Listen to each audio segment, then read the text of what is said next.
Death Metal Podcast on a Saturday. This is going to be the interview edition. My throat's a little weird today, but how's it going, everybody? Thank you for joining us on this Saturday a little earlier for another episode of Death Metal Podcast. This time we're going to be doing an interview with my friend Sean from Desert Wasteland Productions, a small U.S. record label that's made a lot of noise, actually, in the last 5 years or so. So it definitely, we got him in the back room with the green M&Ms only. He's playing a Van Halen solo. How's it going, everybody? What's up, No Balone? Everybody that tunes in, Zulema, Pearson, Tabajo, appreciate you. What's up, Aaron? How's it going? So today, we're going to talk about the record label, future and old, and just about death metal in general, and that's what we do on here, right? So I appreciate everyone that always tunes in. Sick Nick, how's it going, man? How's it going, everybody? What's up, Jane Papson? So today, this is going to be a sick interview. I'm excited. I know this guy anyway. So we got Desert Wasteland Productions, and it's my man right here. How's it going, my man? What's up, Roy? What's up, everyone else? Thanks for coming. Yeah, cool. So today will be a live interview where we'll just talk about the record label and death metal in general, you know? Like, just like every other friggin' episode, I have no direction here, you know? Like we do every night anyways, so... Yeah, it's just a conversation for learning and not so much for, So people saying, what's up to Sean? There's the man himself, exactly. There's my two boys, James and Garrett. And nice hoodie, my man Richard Santos is saying right here. Cool, man. Thanks, Hells, what's up, Necron? How's it going, dude? Yeah, we'll get a hangover together. So, I mean, Desert Wastelands, what's up, Obama Gill? So Desert Wasteland, has been pretty busy as far as last couple years, putting out a lot of vinyl, putting out a lot of releases. Was there any kind of, like, genesis moment for you to be like, I gotta start a record label? So, my buddy and I, we're the ones that started this together. Okay. We had our first band that we were doing together called Boethia, and we wanted to put it out, and I was like, well, let's just put it out ourselves, Right. So we just kind of just made up the name Desert Wastelands because we like to go shooting. We always went to the desert all the time. We like stuff like Mad Max, Fallout, the Wastelands. So we went shooting one day, and we're like, the Desert Wastelands. And I was like, that's it. That's the name of the record label. And Nice. my buddy Eric made a little like picture of like a Tusken Raider from Star Wars with it said Desert Wasteland under it, and I was like, screw it, that's the logo. So we put that on the first CD, and that was kind of like the genesis of it. And from there, so you started with your own band, but then eventually what you did is, I guess you realized, or at the time maybe you had been into like the rest of the whole like small label scene, or.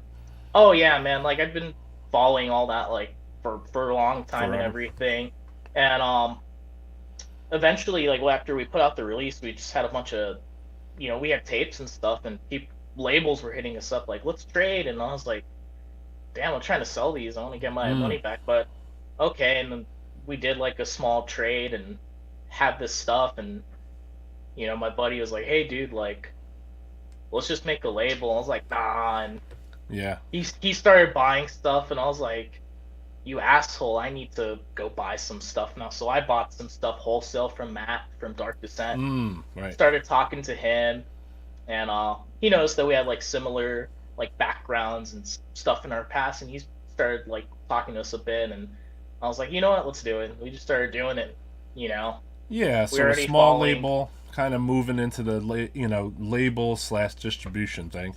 Yeah, and guys like Head Split. I'd already been following Head Split for a while before, and all the other small labels and stuff, and I started discovering more and more of them. My label was that too. I mean, that was Necroharmonic. We were a distro, and then we became a label and a distro. Yeah. At some points, I just wanted to be a label, like you said, and I just want to sell the stuff. And then now I'm back to being a distro too. But it's fun, You kind of have to, though, because I mean, it's such a small community, and sometimes it feels like, oh man, it's the same like 1,000 people that are all interacting with. It's all the bands Right. interacting with each, because everyone's a fan. If That's you're not right. a fan, you're in a band, and it's like everyone. Very few fans, actually. More You bands know, and labels than you know, there is, I think, in music. Because I'm more of a fan, because I don't play an instrument too much. I mean, I play the sampler, but I don't consider that. I mean, I guess I consider that an instrument. I don't play a guitar, you know? it's art, man. It's It's art. art. So, I That's mean, all that like, matters. I noticed growing up, though, going to shows, and I was like, man, everyone is a fucking band, dude. I'm like, Yeah. I'm the only motherfucking fan at this show, dude. Like, me and this other guy. Like, Yeah, two I'm like, guys. You guys got two fans. Then yeah, you or look like in the everyone crowd, it's all the bands in the crowd that are playing that night. pretty much. You look in the Maybe crowd, you see like maybe six their bands. moms. Yeah. You see like six bands in the crowd and like two of their friends each. You're like, yep, this is the show, man. But dude, that's you Cheers from gotta. Brazil, brother. Cheers. Hell Yeah, yeah, man. man. We love Brazil, bro.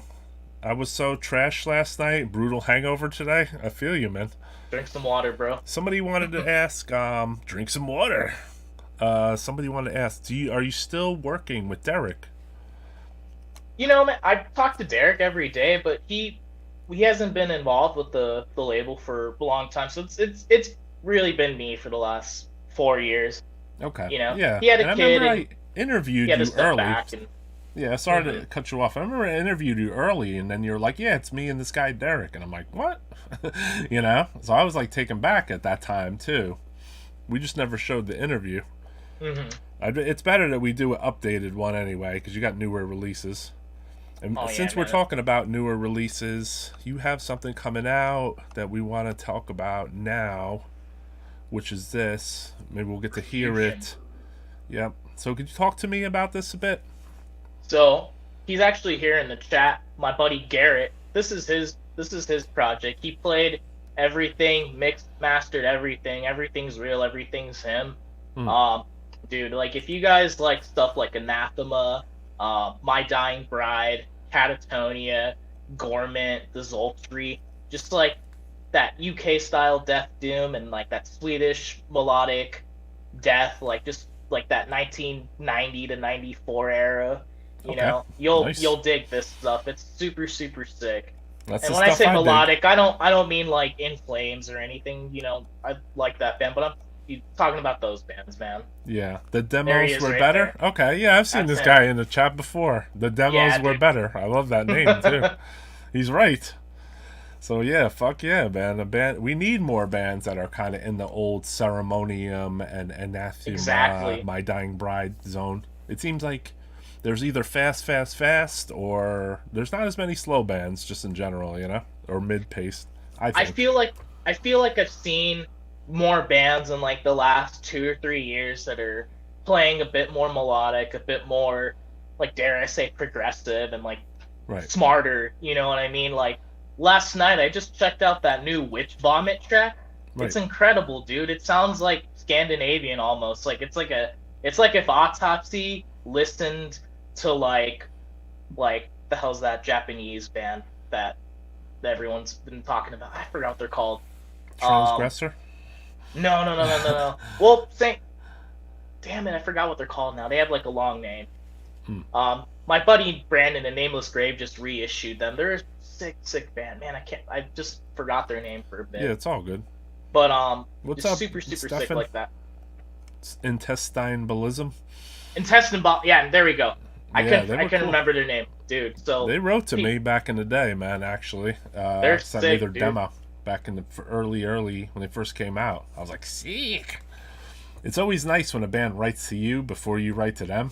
It's like, oh shit. So today we're going to talk about the label. I wanted to actually go back in time a little because there's a band that I like that I didn't even realize you had put out an incarnation to this. So if you don't mind me playing this, go. Charnal Altar demo Mhm. from Australia.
So that was Carnal Altar, if I'm saying it correctly.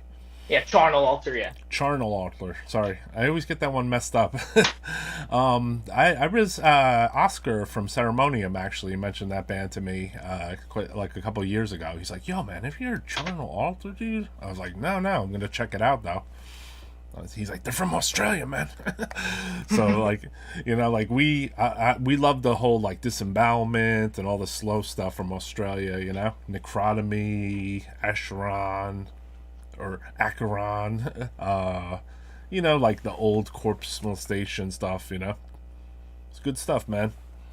So that was one of your earlier releases. That was our either our first or second release. Okay. I need to look at the Bandcamp. You need to recalibrate your brain to figure out when your releases came out. I understand, dude. Totally. Yeah, dude. We're on like this is like the new release is really like release number like 51 or 52, just due to the labeling stuff. But yeah. No, so, the first release we actually did was Encoffinized with, and it was actually a co-release with Maggot Stomp. Like years ago, like it'll be 6 years ago this year that we did it. Cool. Charnal Altar was actually the second release. Yeah, anything cavernous, I'm down with it. So yeah, definitely, dude. I like that stuff too. I'm more into like you've put out a diverse mixture of styles though, beyond slow stuff too. And then we have a new track to play that you just sent me. This is that band you mentioned before, Refugium, and this song is called The Spire.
We had some great stuff there, man. Oh yeah, man. Garrett's Refugium. awesome, man. Where are they from? So, Denver now. But I grew up with Garrett. Like, we played in bands in high school together. Oh, Refugium is from Denver also? Yes. Cool. You know what? Let me turn out this alarm clock real quick. Yeah, no problem, brother. My bad. No problem. So thank you for everybody for tuning in, man. Sounds like a melodic death metal. I would not call it death metal doom. Yeah, it definitely has its own. It had its own thing. Eternal Hails, and Necroharmonic, Desert Wasteland, and Refugium. Yeah, that stuff was really good, man. Sean Kittleson, thank you for tuning in, brother. The stuff was really good. I mean, it was tight. You have a preference with putting out cassettes, or because this is coming out on a cassette? You know, we started out doing cassette only. Eventually, we started doing cassette and CD as the label, got more income and stuff. And then we eventually started doing vinyl. And then once COVID hit and ruined vinyl and stuff was taking like a year, kind of like speed bumps. Put a big old dent in the wallet, and just lots of crappy stuff happened with that. It was affecting everyone. So business has lots of speed bumps as far as a small record label too. As a word of warning, what's up, Joe Lewis from Vital Remains? It's a word of warning from anybody that does want to start try to do something on their own. Don't use your credit card, number one, I would say. And then number two, start small, like a distro, sell hand to hand, and then try to just keep reinvesting. And you can do what they call a side hustle nowadays to get your game going, but it's not a very profitable business, music at all, And I mean, anyone that's here for that is frankly a poser and lame, and they're gonna lose money. to want to continue doing this just to put out death metal and not make money, you have to love this. Exactly. There's no money in it here for anyone. You make enough money to put out the next release. Exactly. It's just a cascade to the next release, and that's kind of fun and challenging in a way, right? At times. Oh yeah, there's ways to make it work and everything. And I mean the lifeblood of it really is trading with other distros and labels and bands, and just sometimes even getting stuff you normally wouldn't put out and stuff. I mean, I like all sorts of stuff. I don't just grimy old death, but I mean, I love tons of shit.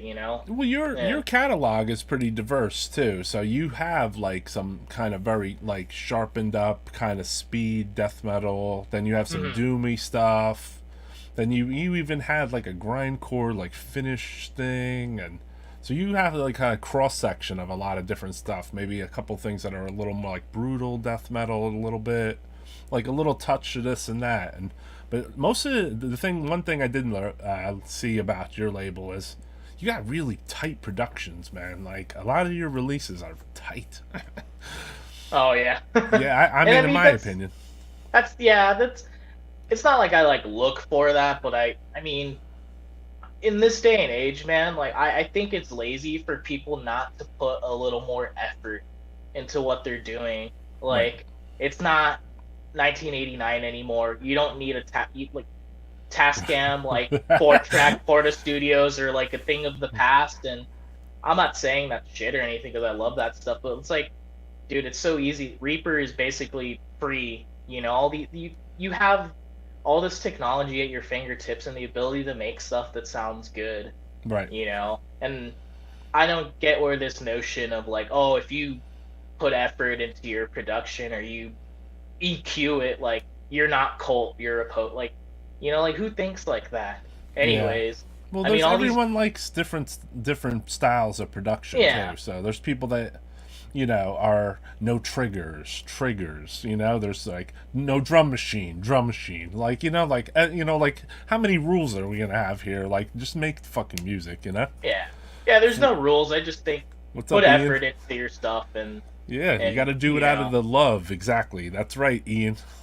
You got to do it out of the love, man. And then this is, for us, it is out of the love. And then the releases, they come with love too, man. And that's the cool thing. When you have this moment and you bust open the box and you see this thing in there, you're just like, holy fucking shit, right, Sean?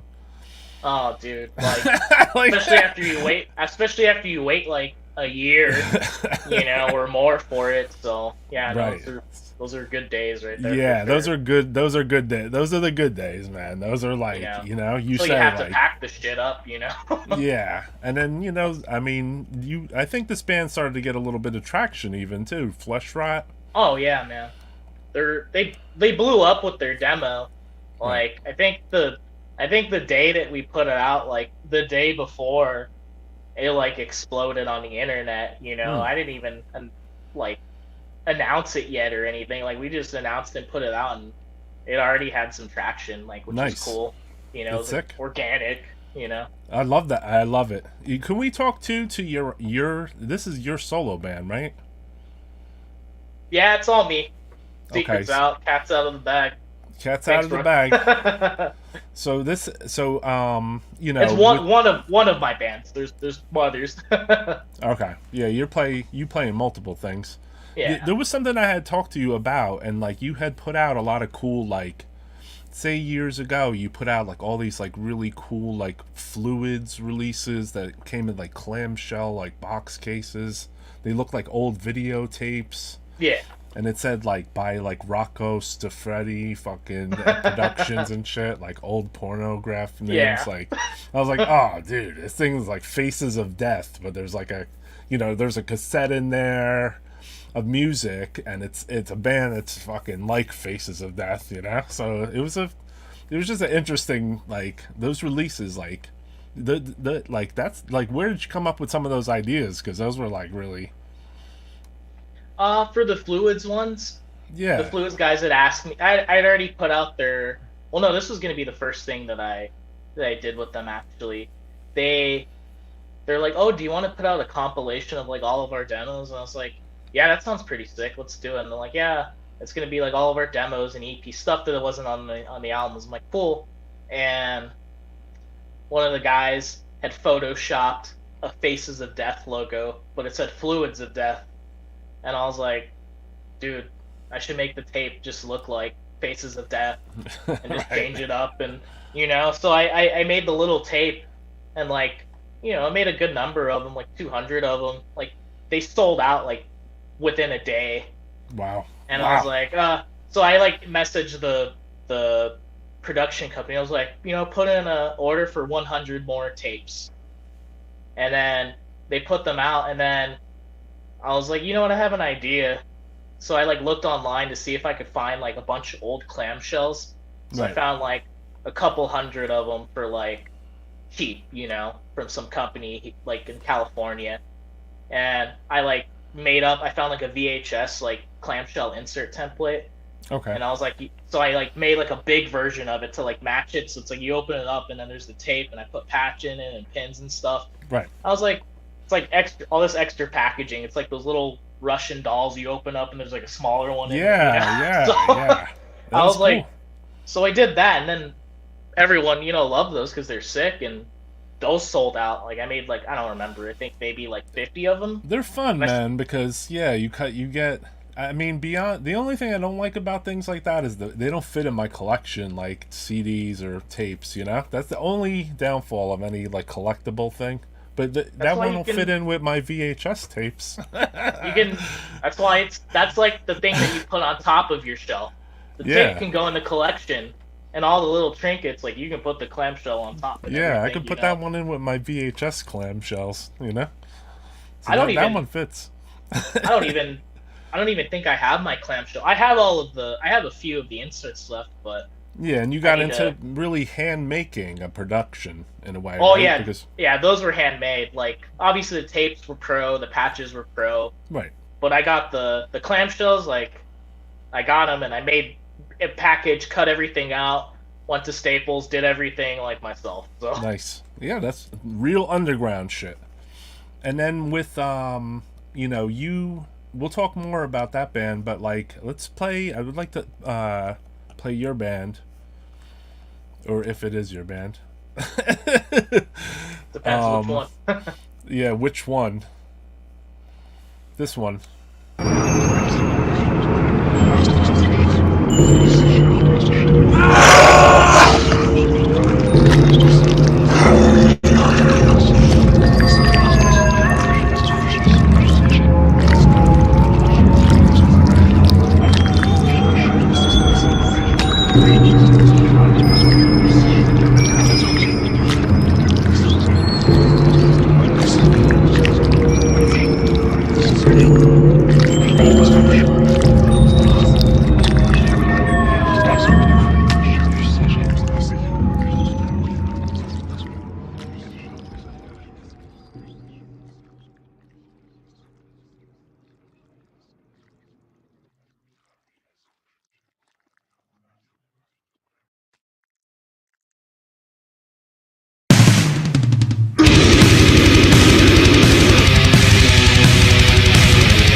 So yeah, that I played that on our show. That's tight, man. Thanks, man. Yeah, really cool demo. It has a good feel. It's got a good mix of like really brutal parts and then kind of, but you know, you got your solo in there. You know what I mean? The old Carcass solo slipping in there. You know?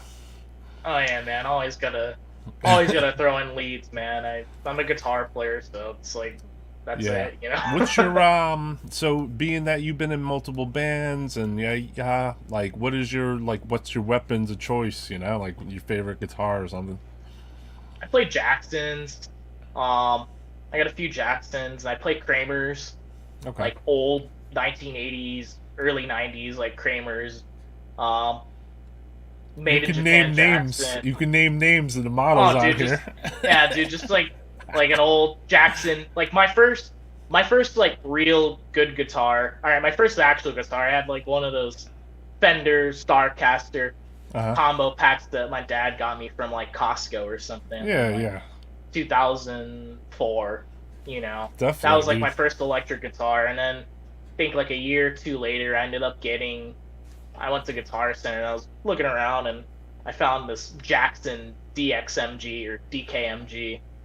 Like, so my dad ended up getting me that for Christmas, and I played on that thing for years. Sometimes, yeah, You know, suddenly, like, the action changed, right? You're like, oh, shit.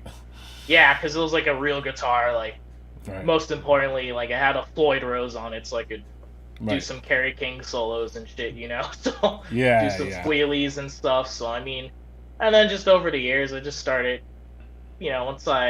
Once I like moved to where I am now, I started, and once I had money, I started buying more guitars. Yeah. It was like I always had like two or three, and slowly grew. I just bunch of Jacksons, bunch of old Kramers. I've seen you kind of like Francisco in his early days, where he would go on he would do like a Facebook Live, and he would play his guitar live, you know what I mean? So, Oh like, yeah, I've seen you put out a lot of videos of you playing your guitar live also. yeah. I'll just throw on some clips and stuff. Little Yeah. short things every once in a while, and But I think just that's cool, man. I think it's good for guitar players to go out there and be like, you know what, motherfucker? Like, I'm gonna play tonight. I'm gonna play like a rainbow song. You know, like fuck this. You know, I'm gonna yeah, dude. tape Like I it, just throw it like to online. jam. Yeah, and jam out. Like, enjoy myself. That's what it's What's up, all about. Synthetic Life? Props to Necroharmonic and Desert Wasteland Productions. Exactly, and like this show too is about supporting underground record labels. Let's be honest. You know, like we both run them. I don't. I'm not trying to use this platform to push my agenda or my record label, but I am trying to push all of our record labels. So I want everybody to know about all the underground record labels and not kind of like what you get force fed in death metal, which is like your metal sucks and like injections and like a lot of that is a bunch of bullshit run by other bigger record labels and corporations, you know what I mean? Yeah, So man, it's just big money. yeah, and then The you have earache. to have the small man come in and talk about like the underground stuff in a way. So I mean, I feel like if I have to be the guy to do that, I'm not really that into being on video, but like if I have to be the guy to do that, I'm gonna do it, you know? Yeah, hell yeah, man. It's awesome. I honestly don't like to appear on video and stuff like too often, because I want the music to be the face of the label. Like I'm not the face of the I label. feel I'm you. just some asshole that throws money at it and it runs itself. I feel you, man. But I feel the but same way. like you said, it also helps to have some human interaction and to Yeah. show who's behind it, because people People do interact, want to people know. comment on your shit, and like Yeah, they they want to know. know you and the label. It's which is cool, you know. And I noticed you went a little more underground in your social community, but for me, I'm just like I just want people to hear the music that I listen to. That's it. Like Yeah. that's the whole goal and been the goal. And I knew that back when I first put out my first releases, but I think it fully hit stride when I put out a Dr. Shrinker demo CD. I Mhm. was like, I have to let more people fucking hear this demo, man. This is like a full length record, Wedding the Grotesque. So I was like, this thing was like the full length record that could have been, that was like right behind like a fucking autopsy one, in my opinion at the time. Yeah, no. So, but it was all the demos that I put out. But at the time, I was like, I was like, it's my mission to make people fucking hear this. You know what I mean? And it got me excited, dude. Like it felt exciting to put out Dr. Shrinker. You were listening to Rainbow earlier, no doubt, dude. Hell yeah, man. What's up, Teddy Tommy? Yeah, I mean, everyone that fucks with this show usually is pretty open-minded as far as what do you call it? El Necron says just ordered. I guess you like that tape. Oh, thanks, man. Appreciate Yeah, that. bro. So like we I don't we played it on the show before, but I like can you talk to the recording or anything or plans that you have with the Innards Decay? Eventually record something else. you know.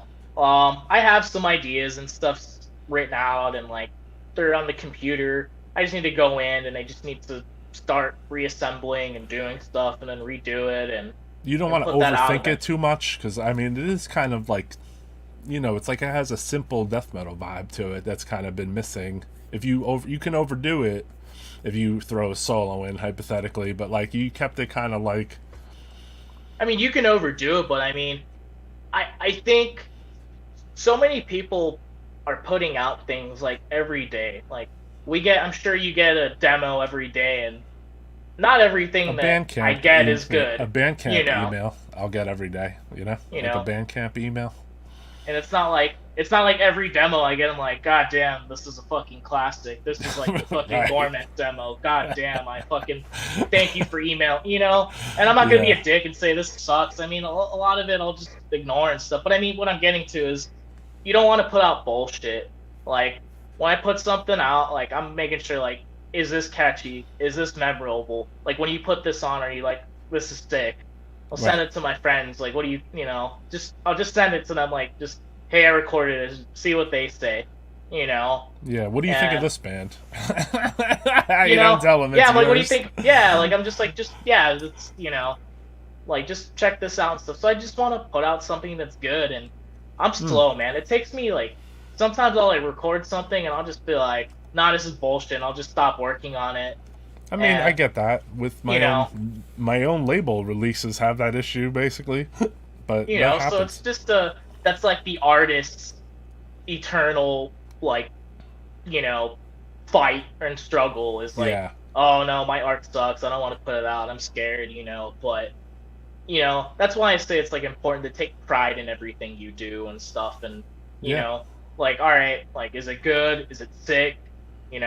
Good. Like, put it out. So with Innards Decay, I actually recorded it maybe like close to like 3 years ago, honestly, and I kind of just sat on it because I was I just working remember on it like from like a year and a half ago, so I it was remember. it existed even before that, dude. Like I think when I showed you, like, it wasn't even done yet. Like no, I mean it was done. I just sat on it. Like it was sitting around for like 2 years at least. Right. And I finally like went back because I was just trying to work on production. I was like working on mixing and everything. So I was trying my hand at other stuff and just really learning as much as I can about music production and stuff. So I went back to it after I felt that I could make it sound a bit better. And I was like, you know what? I recorded this like shit.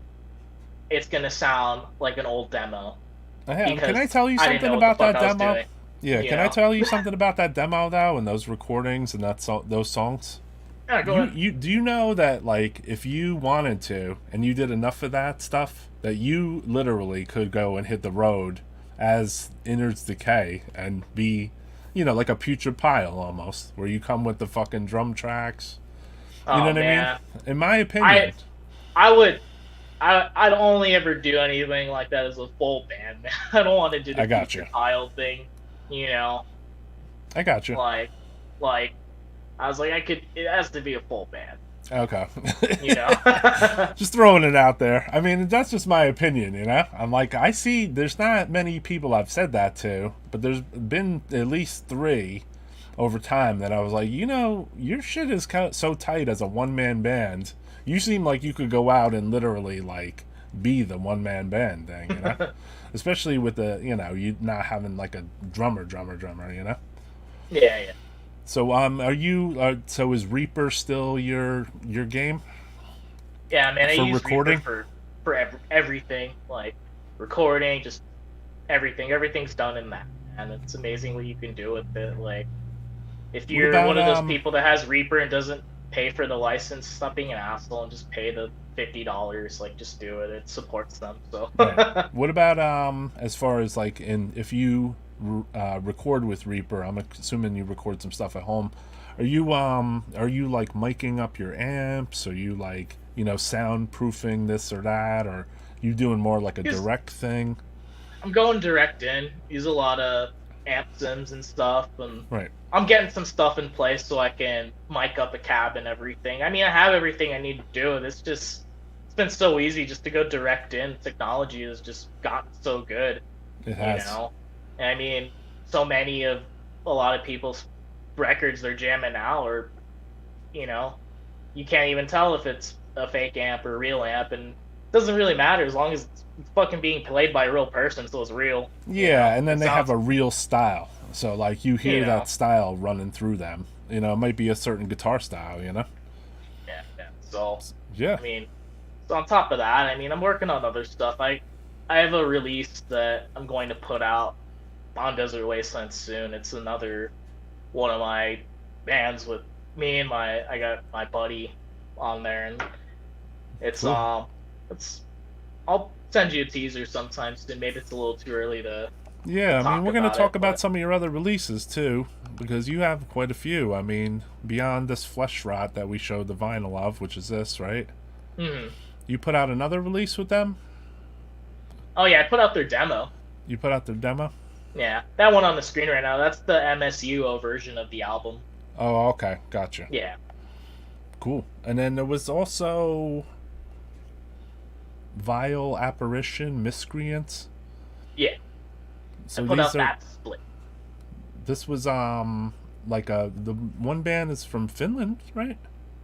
No, Miscreance is from Italy. Vile Apparition is from Australia. Australia, my bad. Yeah. Cool. I got a track queued for them if you guys want to hear it.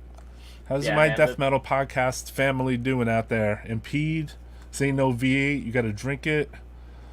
What's going on, everybody? How you living? I'm glad that everyone is in the we're a little early today, right? So having some lunch and have some death metal practice. What's going on, brother? How's it going, John Grave? Good talking the other night. You know, like I said, I wanted to we're gonna do a double shot here because I don't play the second track on here usually, because on StreamYard is weird because like they don't have like a time code thing, or I can't see it maybe, and then you just play like the first track most times because you don't want to search for the track. But we're gonna play one more track for Innards Decay. And thank you for talking about it a little bit, because I'm sure people wanted to know a little more about the band, or you, or, you know, the recording process. And then we're going to play something right after that of something you put out.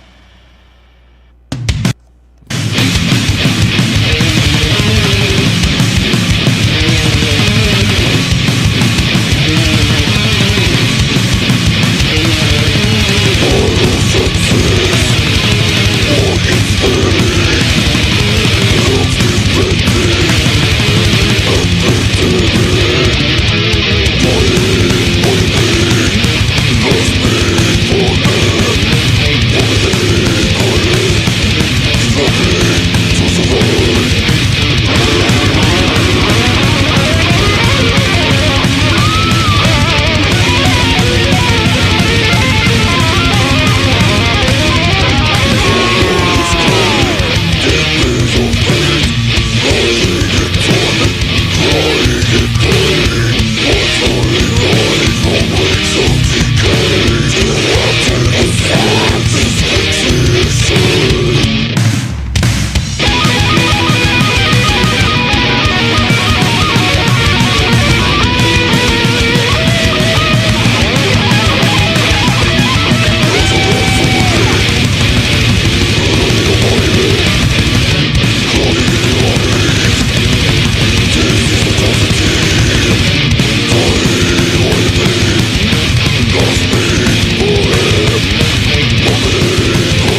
right, Death Metal Podcast. So there's the tape right there too, the Innards Decay.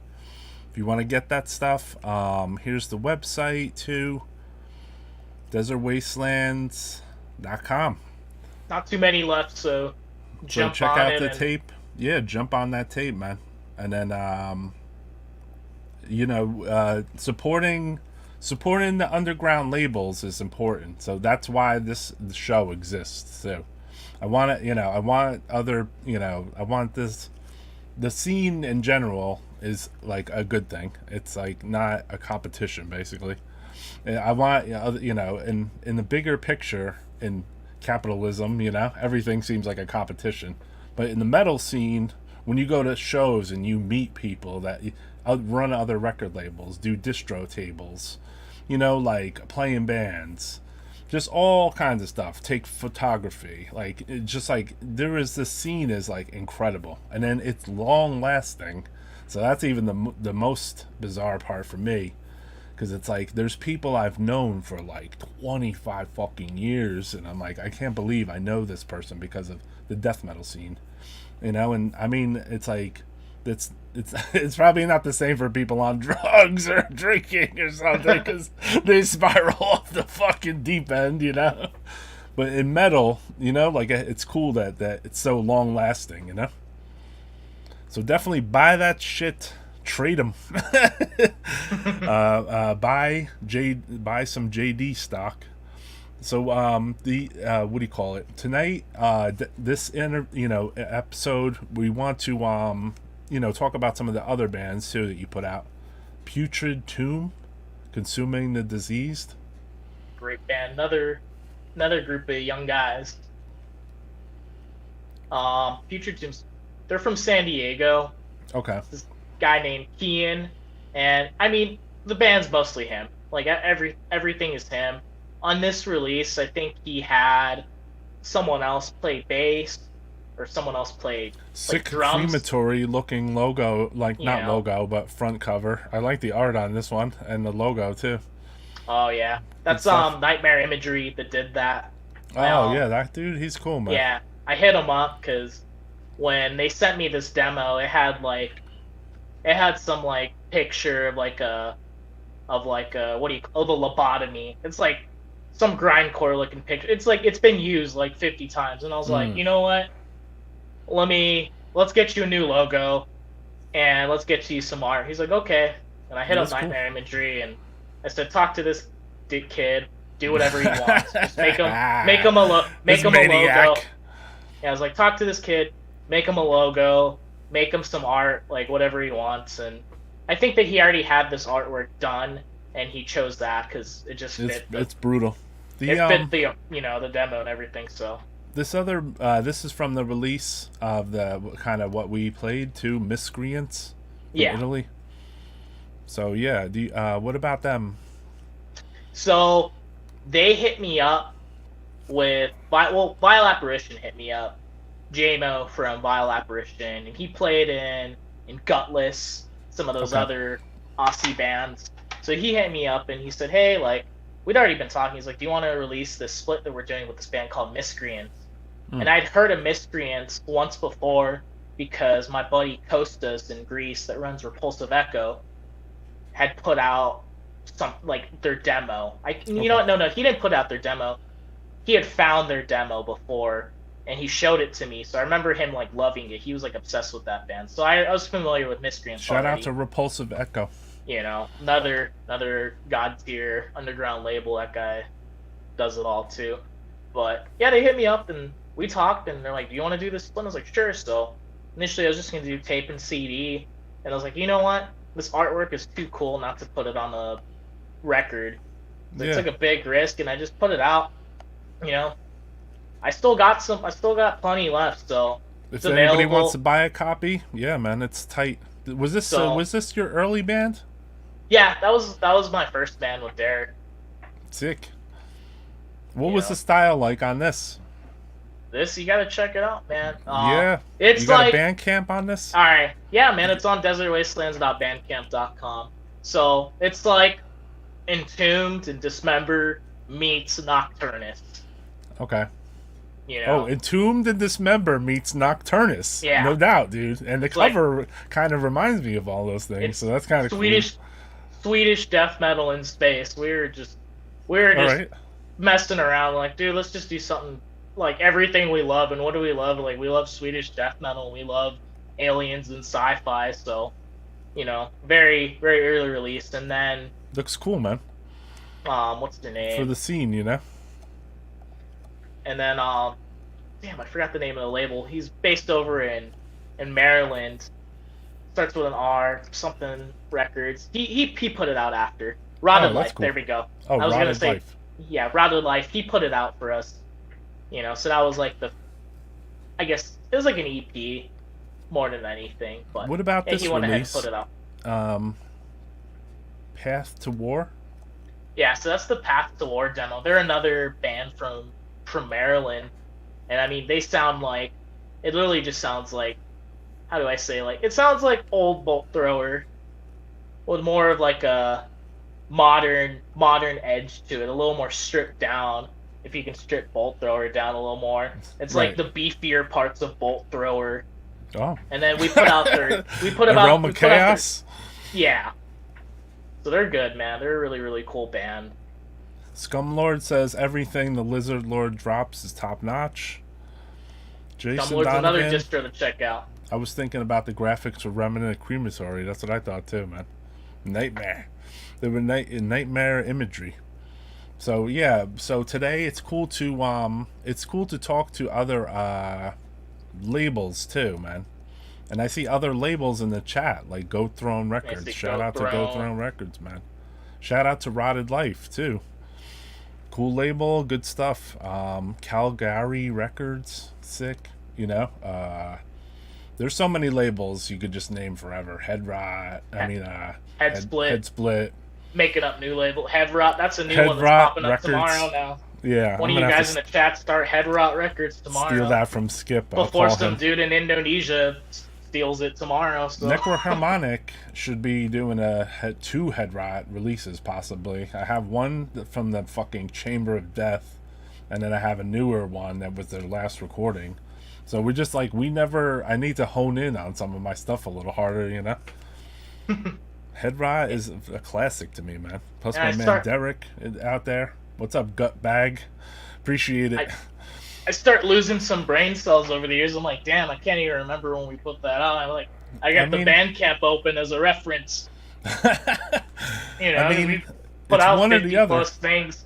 It's either your brain cells are lost or the person's putting on glasses a lot and they're like trying to see. They're like, what? I can't read that. Combination of both. They're like, what does that comment say? I need to hone in, exactly. So, today, too, I figured instead of us just chit-chatting, I was like, I'm going to play some fucking music today to make this episode a little more exciting, Even though you and I chit-chatting could be exciting, because there was another interview with me and you for, hours when I first started doing StreamYard. So, yeah. I appreciate that you were kind of, helping me learn how to talk to and interview people. So I appreciate that.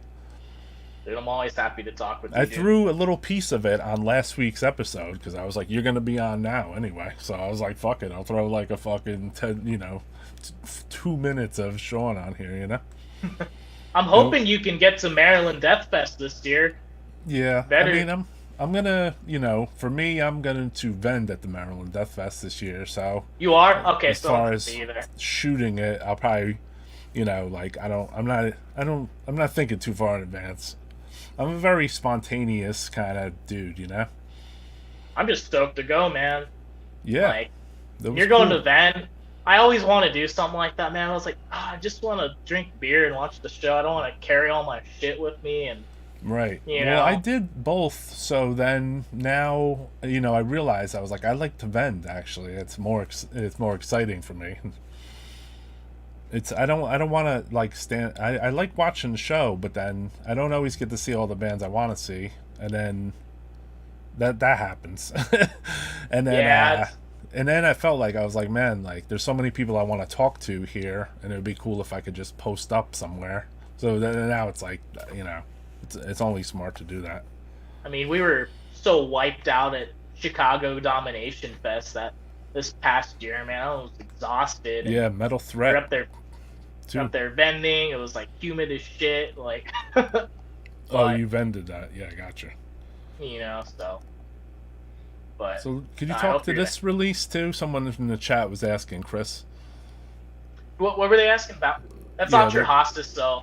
Entre Hostis is me and Derek, the founders. So, it's, if you like Gateways era Morbid Angel, Formulas era Morbid Angel, Nile, some like close to a world below Immolation, like more like Here and After Immolation, really. You'll like this.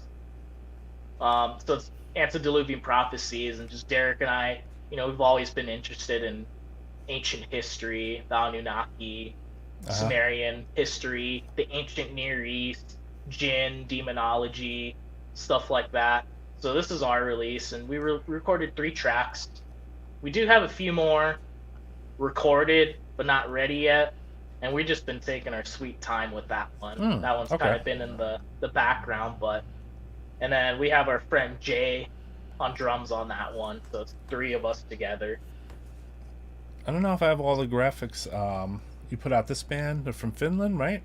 Yeah, Solofist, awesome death doom band. If you like modern bands like Temple of Void, this is the Finnish equivalent, Which you put out Temple of Void also, didn't you? I also put out Temple of Void, and they were, they were gonna do a split together. I can't remember if they did it. I think they did it already. I can't remember. There's so many releases just in the last year or two, especially after COVID. I feel like everything exploded, but we had talked about doing a split with those 2 together. Oh, cool. And things might have changed because now Temple of Void's on like Relapse and stuff. So. Okay. Yeah, things change. Fleshrot. Yeah, the original Fleshrot demo. Yeah, the one where it all started basically. We did that one in a little slip case, like a little cassette single, made it look like a little VHS box, and it was to keep the cost down, so. I love the Desert Wasteland logo. It's cool. Yeah, these are killer bands, right? Everything I'm trying to show here, we want, I love that fucking cassette. What's up, Mark Riddick? What's up, Mark? I want to showcase on the label's releases, and that way, we could talk about them too. Cryptic, Hatred. Yeah, and that was a co-release with The Other Records, which is ran by Jason Netherton, who everyone should know, of Misery Index, Dying Fetus fame, and everything. He's an awesome dude to work with. Who lives in Finland. We've been trading back and forth, and we put out the Cryptic Hatred demo, and then The Other Records picked up on it quick because they're in Finland. Like, they started going to their shows. They put out their demo, and then when it came time to do the album, I did a tape, he did a Euro tape, and we're like, let's do. I did a CD, he didn't do a CD. I was like, let's do a co-release on the record together. So we didn't get that record in until maybe a couple months after the release, but it took a while. But it finally came in, and then Jason shipped everything off to me. And great band, man, dude. They sound like, this record in particular really sounds like a beefier, more modernized version of like The Bleeding, which is probably my favorite Barnes era Cannibal Corpse album, honestly. Right. Cool. Awesome, dude. Cryptic Hatred. So this is out on vinyl now on Desert Wasteland too, and the other. Yeah, there's a few left. Almost out of stock. There's not too many left. How smart is it to co-release vinyl? Somebody was asking. You might want to say that for the private chat. Hey Cam, I made your sweater last night. So what do you call it? What's going on, everybody, on this early edition of Death Metal Podcast with Desert Wasteland Productions? So we're talking about some of the different releases. So Cryptic Hatred was a co-release that was pretty sick. You have shirts too, I saw. Yeah, not too many of those left. Support a shirt. What about Vile Rights? Vile Rights, they're a band from Santa Rosa, California, which is Northern California, like Bay Area. I think it's close to like Oakland and stuff. So they're an awesome band. They're about to put out their debut album, I think, with Carbonized Records coming up soon. Okay. And then Alex, the front man for this band, he also plays guitar in Mortuous, another sick band I'm sure everyone knows. Oh, he plays in Mortuous? Yeah, he plays in Mortuous as well. So this band is really just like, it's like progressive death metal. If I had to compare it to anything, it feels like early like Opeth, like Morning Rise meets like Catatonia meets Cynic. So, you know, if I had to put name to it, with more guttural vocals. Right. It's super sick. It's super sleek, fast, long songs that don't get boring. It's just really highly proficient musicians. Like Alex absolutely shreds on that record. Bass is crazy. Drums are insane. Like everyone needs to check that out if you want. You got a lot of releases. Like you got this one too. You talk to this one a little bit. Oh man, Inanna. Absolutely love this band. I love everything I do, and I know you love this band. I could tell. You know, they're great, you love all your bands. That's how it works when it's a record label. Oh yeah. So Mark Inanna, Riddick says another gem of the release. Definitely, dude. These are a lot of gems, man. Yeah. Inanna's from Chile, so automatically you already know Chilean death metal and all the South American stuff is like best. Force of Darkness. They're like a super progressive version of that like Tucker era Morbid Angel. There's a lot. It's like Cynic meets Tucker era Morbid Angel. If I had to like put a name to it, and they have a lot more influences and everything, but Morbid Angel's obviously huge influence for them. And obviously the Sumerian imagery and everything, the name Inanna, like the lyrics on the album, the themes on the albums and everything. So that was their debut album. They hit me up and asked me if I'd like to put out that record. Cool. So we put it out on tape, and then maybe 2 years later, they had it remastered, and I was like, okay, I'll put it out on CD. So we put it on CD too. Cool, man. Yeah. And then we put out their third record. You put out a couple releases. Yeah, we put out their third record, and that was a co-release with, what's his name again? Memento Mori, Raul. Okay, Raul. Shout out to Raul. Yeah, so we put that out with Raul. He did the CD, we did a tape, and then I can't remember. No, there's no vinyl released yet. And then a second. We're gonna actually reissue their second album. Transfigured. There's I have some tapes of yours in my zone too here, which is It's got a good stack there. Yeah, so we didn't talk to one of them actually. So here's the Miscreant Vile Apparition, which we played some stuff earlier. Obviously, Innards Decay. Buy it from the label, though. Cryptic Hatred, old stuff, right? And then, Fluids, not dark yet. You put this out on cassette? Mm-hmm. Could you talk to this band more, too? Because I'm just curious about their stuff. It interests me, Fluids, there's some funny dudes. They're really, really cool dudes. A few years older than me. They're from Phoenix, Arizona. So initially, the way that I became aware of them was they followed me on Facebook, on Instagram. I followed them back, and these dudes. This is 6-7 years ago. And these dudes are posting straight up best gore, rotten.com gore videos on Instagram, and of course that shit gets deleted a few hours later, but they're posting all this heinous stuff and just gross porno stuff, Rocco Siffredi stuff, e-fucked videos. They would just be posting that stuff. And then I heard their music. I was like, these guys sound like Mortician, right. So, and eventually Maggot Stomp ended up putting out their first 2 releases, but I'd always been in contact with them because they asked me to release them. And I said, you know what, I'm going to pass for now just because I didn't think it would fit in what we were doing. I liked it, but I didn't think it would fit in. But as the label went on, I said, you know what, I'm going to put out whatever the fuck I feel like. There's no reason not to. It's my label. Why am I not going to put out what I like?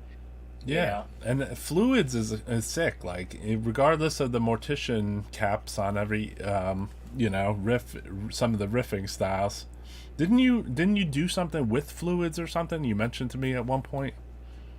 Oh yeah, I played a few guitar solos on those first 2 records, 1 or 2 on each record, cool. And on the third one, and on a few of the singles and splits and stuff. So yeah, I've always. So you guys been are in close contact, so that's cool. Yeah, Yeah, there's some buddies of mine. What's a session like a recording with Fluids? I mean, do you guys get together at the Fluids zone, or No, you guys no, we send don't stuff get. through the messages? Yeah, we don't get moist in the fluid zone together. It's all over, all in email. You know, they'll email Okay. me the track.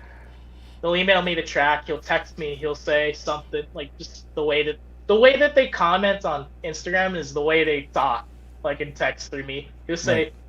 "Hey, Daddy, I sent you something sticky in an email." I'm like, "All right," and I check it out, and it's like, "Play solo here at this timestamp." I'm like, "Cool," and I sit down, put the song in the Reaper, and just kind of keep playing and send them a few different takes, and that's it. It's pretty Oh, simple. that's cool. That's You cool, know? man. I like the band. Like the band. The stuff has always been, interesting to me. Whether it be like the art and the band, and then like the samples, the nasty imagery. Definitely, it seems like a lot of people picked up on it. But it's pretty normal for like a punk ethos type crowd to pick up on a band like that too. Yeah. And I think that despite them, having the Mortician influence like be obviously the most prominent thing, I really think that they sound like their own band. They sound like their own band. Because Yeah. of they like people are like, oh, they're just the Mortician copycat band. I was like, I don't believe that. I don't you believe know? that either. I was like, I really don't believe that. I think you guys got to clean out your ears because there's so much more going on there. I agree. There's a lot of like sarcasm and irony and like very dark humor, and if you just look at the song titles and the order of the song titles and stuff, they all kind of tell of a story. And it's funny because especially on this third album, they kind of went in like a more existential direction. Is this the third album? So you put this out on cassette, right? Yeah, that's the third album. So there's no fourth album yet, or there is. I think they actually sent it to me, but that's not ready yet. I can't disclose more details about. I got you. But after that, Hell's Headbangers actually wanted to put out the Fluids of Death compilation on vinyl. So when they did that, the guys asked me, "Do you want to do the vinyl layout?" And I was like, "Of course." So I did another Faces of Death kind of rip for it, and they ended up putting that out. And I was happy. They gave me a few copies of the record, and it looks awesome. I made it look like a laser disc because it's a vinyl. I was like, oh, I'm just gonna make it look like a Faces of Death laser disc. Yeah. I'm not sure if it ever came out on Laserdisc. I don't think so, but That would it be looks sick. cool. Yeah, it would did be look sick. like a Faces of Death laser disc, which is sick. And that those were like, say, like, years ago when I would go to like horror conventions and stuff. There'd be people selling like laser discs, and they looked like vinyl, Yeah. And I was so tempted to buy it. I was like, I can't do anything with that thing, Unless It's you get a literally player, just, yeah, like I'd have to have a laser disc player to play this record. That's not a Pretty- record; it's a laser disc, they're pretty pricey too. It was price, but at that time, like, price wasn't an object. It was more about the object than it was Yeah. the price, So well, for myself with the horror stuff, I went down like the kind of like the research lane, I would call it. So I'd buy like all books about stuff, and even if they were in different languages, like Spanish, or there were a lot of Italian books that written in Italian, but about horror movies, or gory horror movies, or say Fulci, or they would do their own retrospects in there on Mario Bava or something, but it'd be written in Italian, and just there's just a lot of some coffee table style books of like nunsploitation movies and stuff, like pretty crazy stuff. And then there were pretty in-depth analysis things. So like I always focus towards that in the horror thing, because once you transcend watching the movies, you want to know about like why what the fuck was that movie? Like that fucking movie was so fucking weird. Yeah, it's like, what was your reason for making this, or like why was that scene there? And I mean, it's art. You want to hear something cool? The that guy that did The Last House on the Left, or what was it? The Last House on the Dead End Street or something? That dude Terry Hawkins or whatever. He came to like a show at Connections, because he heard that one of the bands was playing like a part from like the theme song or whatever, the music from his movie. And he's like, yo, I haven't really been around for like 30 or 40 years. Like, nobody even knows who I am or made that movie. And I'm like, well, you're the guy that's in the movie, dude, you know? He's like, yeah, I didn't even use my real name, you know? And then, like, he was, like, hanging out. I was like, holy shit, dude. This guy is, like, cult as fuck, dude. You know? The most random. It was so random and cool, man. You know? Like, I'm sure did you see that news story? I guess John Waters, the guy at the Pink Flamingos and everything, he showed up to that Undergang show.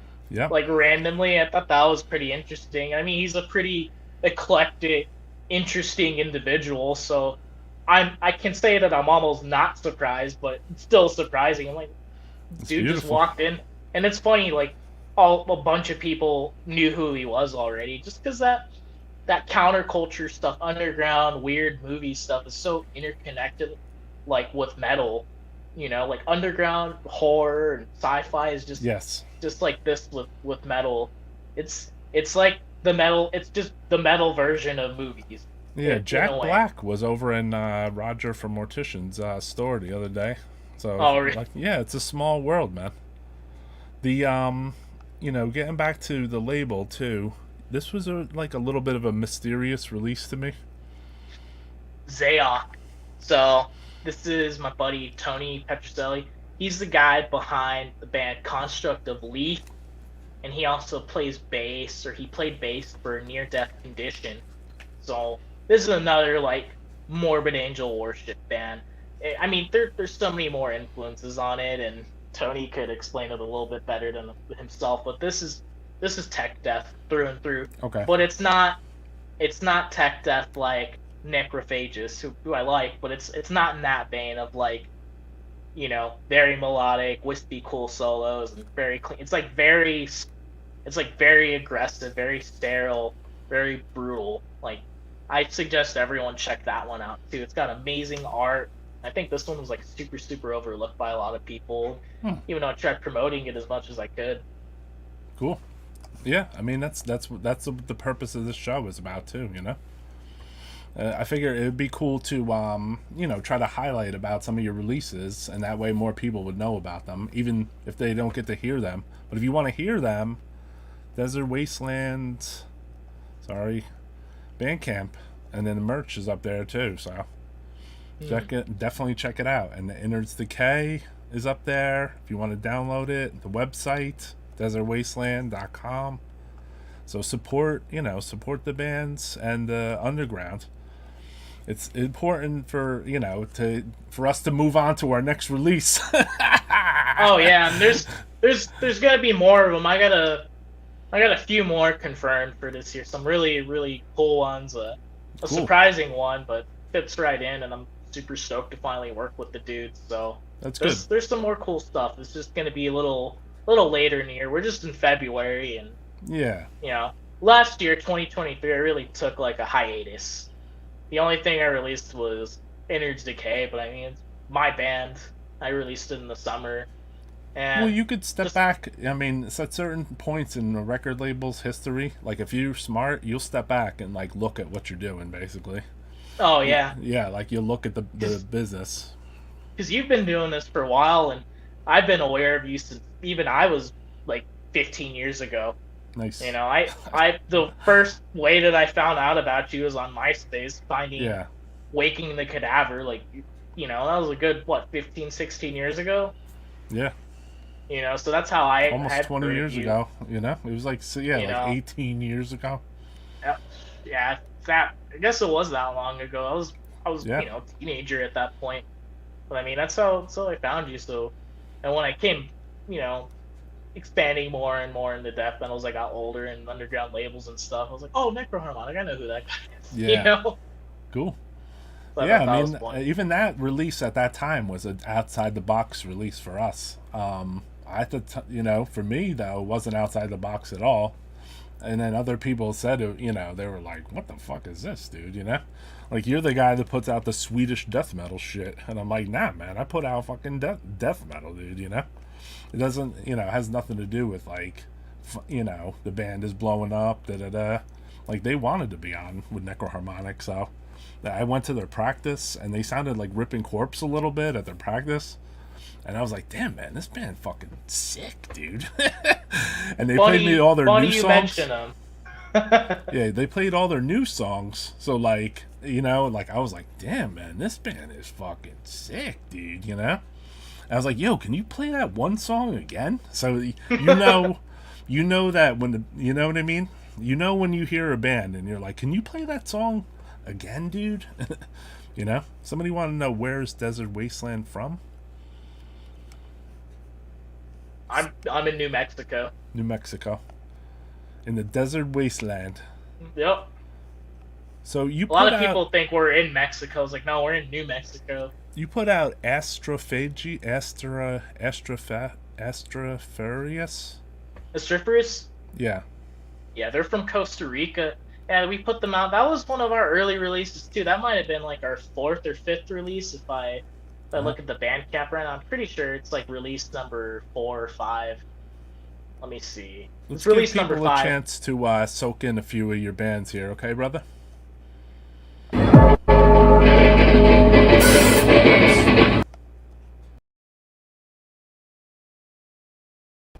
Hold on, brothers. I think I played that one already.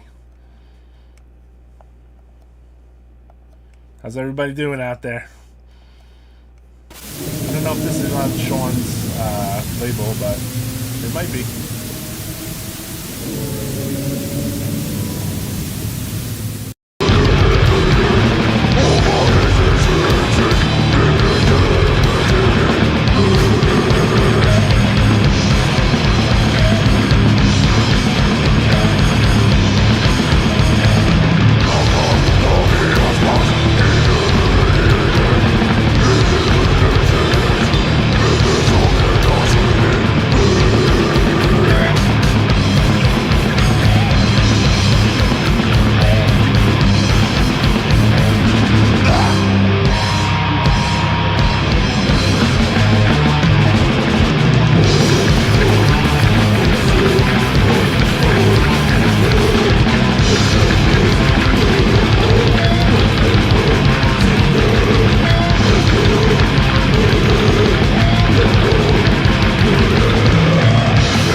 to cut there, but I think it should.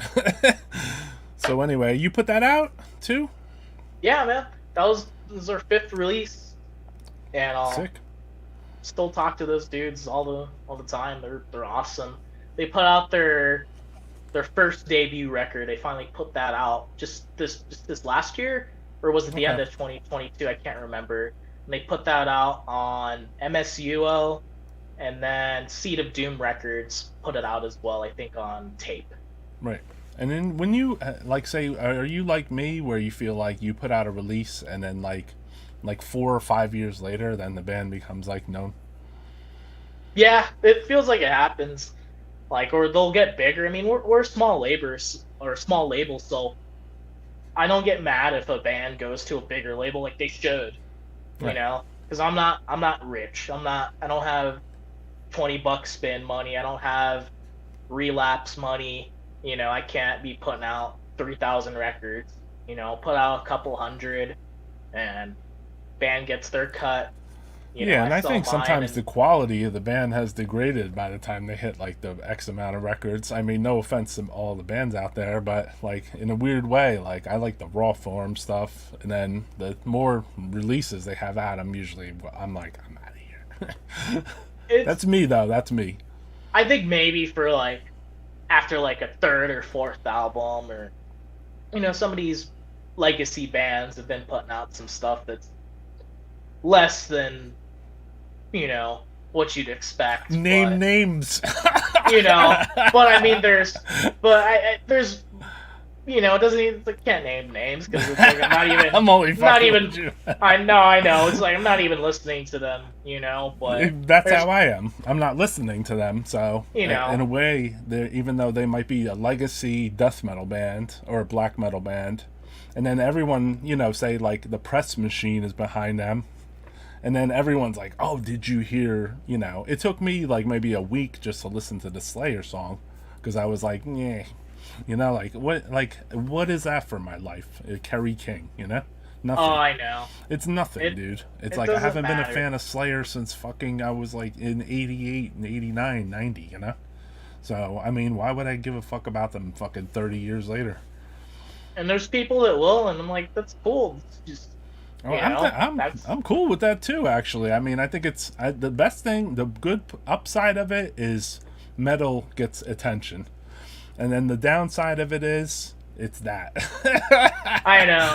And it's like, really, it's like you guys are listening to the Kerry King single. I'd rather it be like a Cannibal Corpse or something. At least it would be like people would be like, "What's that vocals?" You know, and then you know, finally.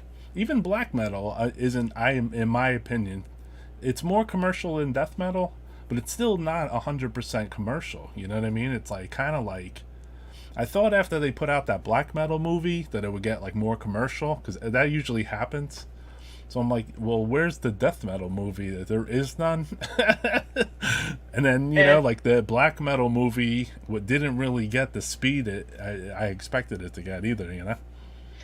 And not only that, I think that, like, we live in, like, a fishbowl, because people be like, oh, these mainstream bands like Cannibal Corpse, and they're like, okay, they appeared in Ace Ventura, and they're in the media and stuff, but they're in metal media. You can go to your workplace, let's just say, or someplace with normal people not into this shit, and you can be like, have you heard of Cannibal Corpse? They're gonna be like, who?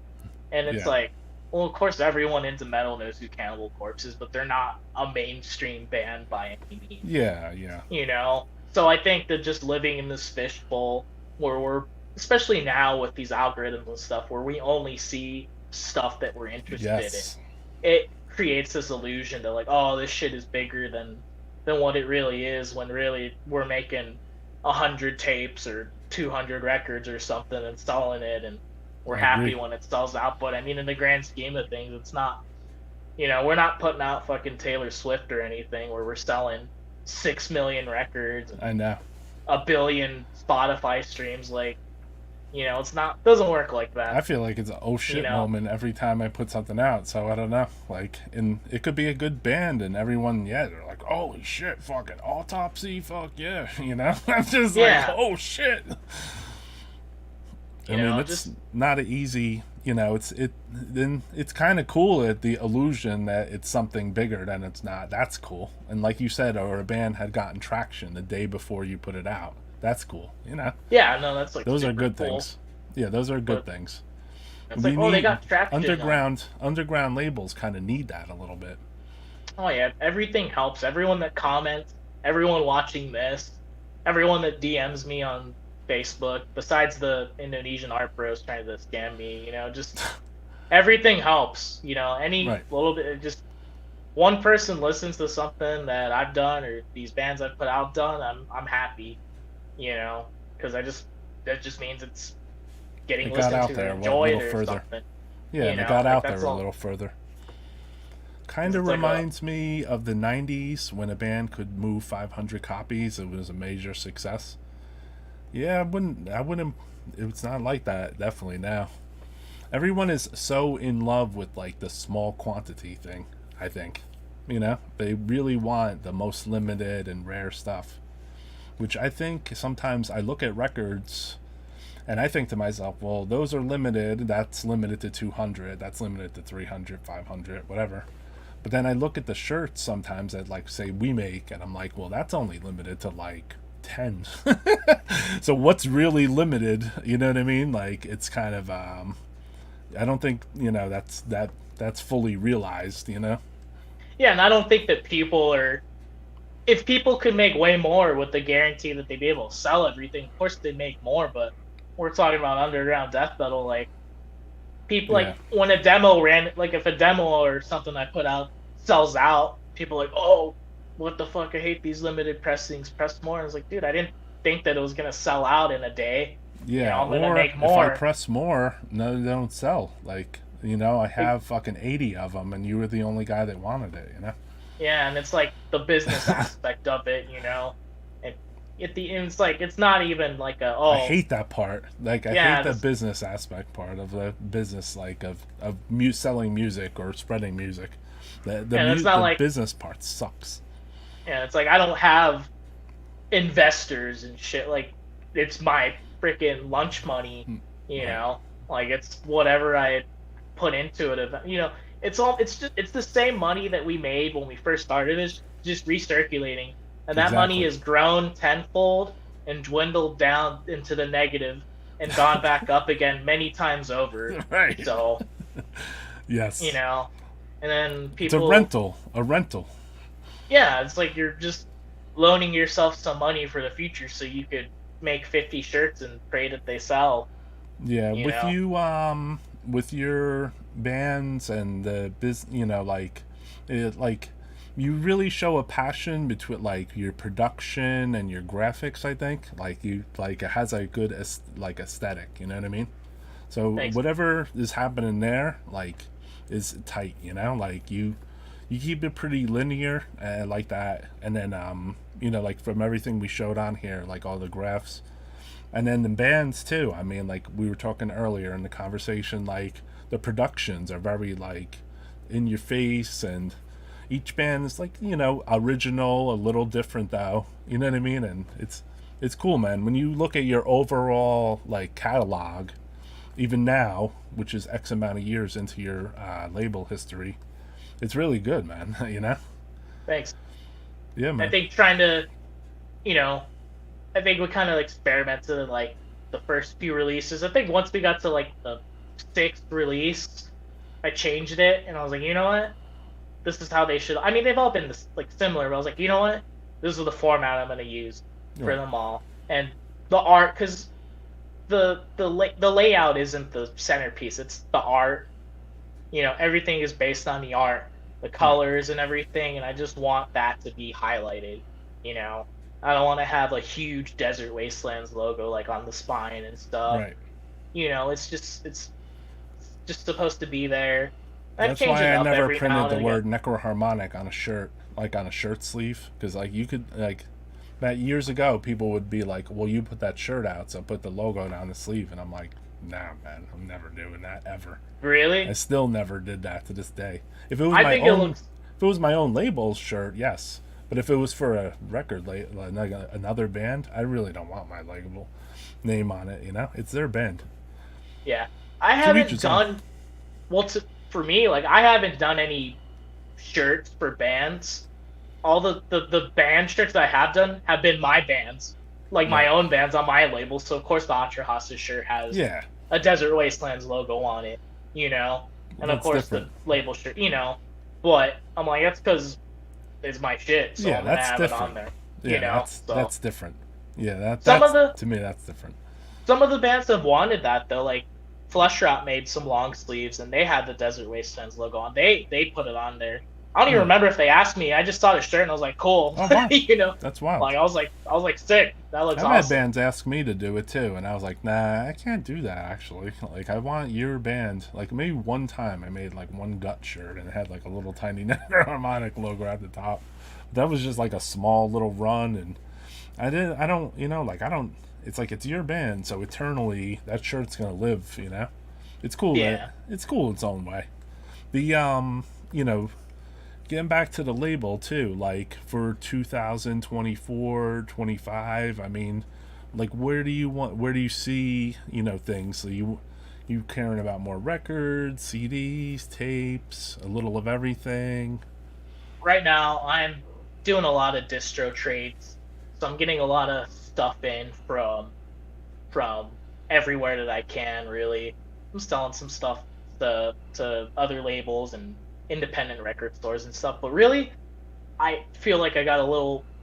I think because of COVID left a bad taste in my mouth because that's when we were starting to put a lot more money into the label with like records and everything. And then once COVID like delayed some shit and we started losing, that kind of wrecked everything.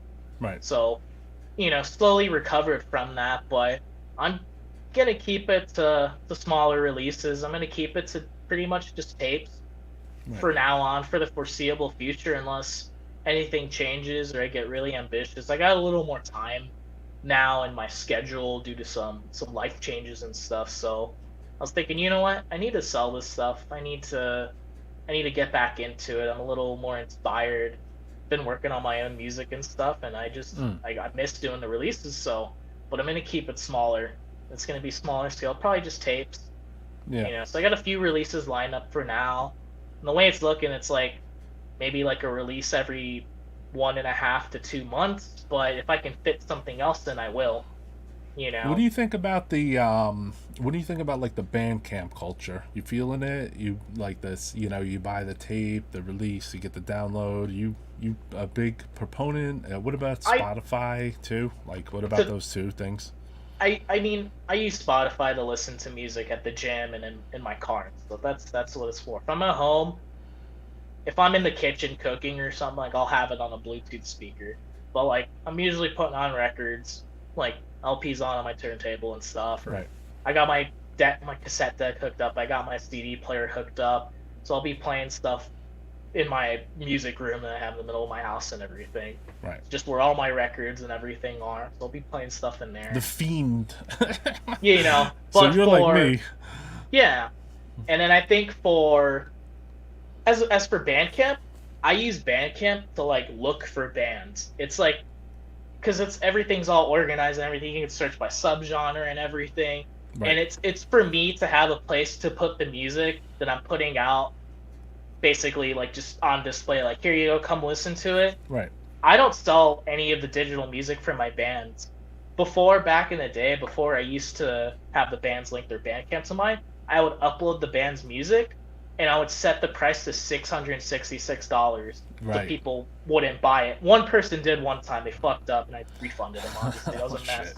But and then I would put a link to the band's Bandcamp. Like, here's their link. Buy it. You can buy a tape from here. It comes with the download, anyways. Yeah. But yeah. I'm not profiting from the digital download because You're just putting the promotional piece out there for Bandcamp. Gotcha. So now I actually just link the artist page to my Bandcamp, so that when you buy the download or if you buy a CD or something from me, it populates under the band's Gotcha. Bandcamp. So, so I was doing it stupidly before because I didn't know until a buddy told me, why don't you do it this way? And I was like, oh, I didn't know you could. Oh, you got to pay a little money. All right. It's What worth about it. the buyer side of things? Are you in there a little bit and being like, fuck, dude? Honestly, I haven't been buying from Bandcamp, honestly. There's been a few times in the last year or two where I bought like a record or something, Right. but usually I'm going to the distros. Like I like to go to like Dark Descent,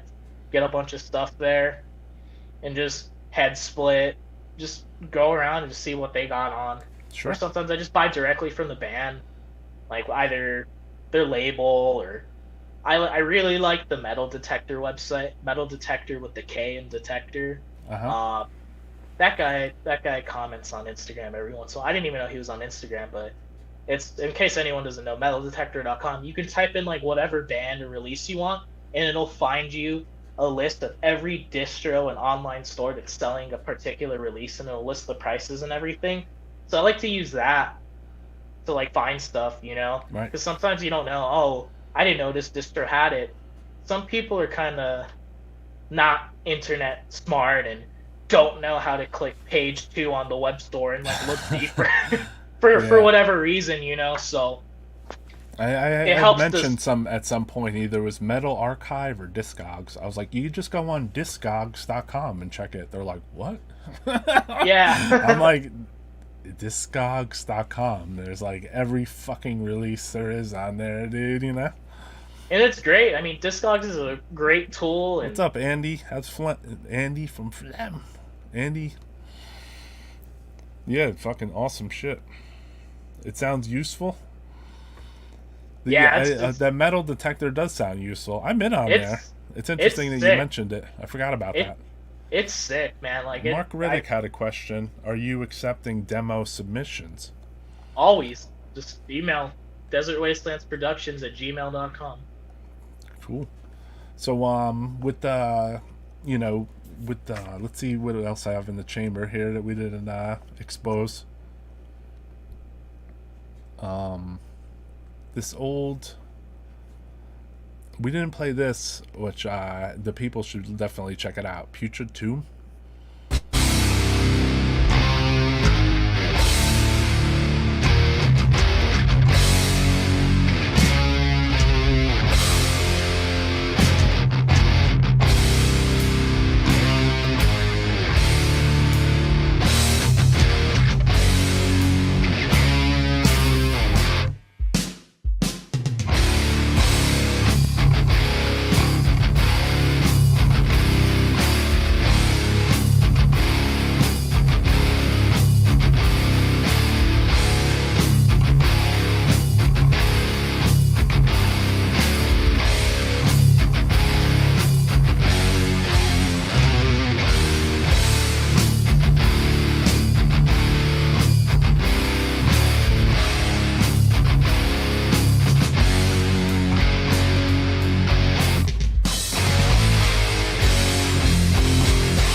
Death Metal Podcast. So it's an oldie. Yeah, man, that's one of the earlier releases too. That might have been like release number 7 12? or 8. Was it 7 12? or 12 or something. Let's consult my Bandcamp work. Let's consult the more exciting expert. Yeah, number 12. Bandcamp isn't mobile user friendly. It isn't. It sucks ass. It's a little tough being on mobile. there. I agree with that. Yeah, they could make it a lot better. Their shitty search engine got shittier too, I noticed, which is weird. Yeah, I don't know if it's because like they got bought out and then they made it worse. I mean, I don't really know. I know, like it's like your shitty search engine, which was originally shitty, got shittier, which was weird. Should I say the best part of Bandcamp isn't necessarily the search? It's if you look at like the like your friends on Bandcamp or people you follow, it'll show you the shit that they're buying. Yeah. Or you could see what they're commenting on, or it'll like the algorithm be like similar bands or other things released around this time, and that's how you find stuff on Bandcamp. Or for me, it sends me a list of everyone that I follow on there. So they'll say all these people bought all this stuff, and I look at the whole entire list. Like, they send that list every week, so then you can kind of figure out like other fans that they like stuff like me. These are the bands that they're listening to too, and you're like, oh shit, this band's pretty decent. They were a smaller like company before, and they did have a bunch of people that were like on there, and they would just write articles or they would go through and like write about bands, and like they've been featured some of our bands like in their newsletters and stuff before, or bands that we've worked with and stuff, and they've linked to it Daily.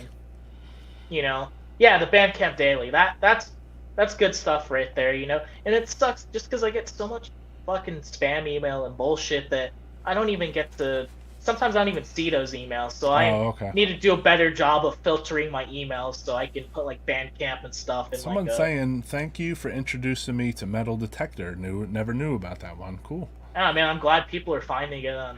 Ian wants to know, you guys talk about the Womb Cage release. Are they still around you? So Womb Cage is Jonah. He's the guy that's in, what is the name of that band now? He has another project, and they're on Maggot Stomp. I can't remember the name, but he plays with one of the dudes from Path to War, or like two of the dudes from Path to War, and they have this other project. I can't remember what it's called, but yeah, the guy's still around. But that project was just kind of like I asked him if he had anything else, and he's busy because he's in a few other bands and touring and stuff. Like, he does a lot of stuff. Jonah's a cool dude. He prints shirts. He does a lot of stuff, so he's pretty busy. But who knows? Maybe he'll put something else out one day. Yeah, Womb Cage. I guess they put out one release, maybe? Yeah, just one release. It was like a 10-song, 8-song EP. Any releases that we didn't talk about that you want to talk about?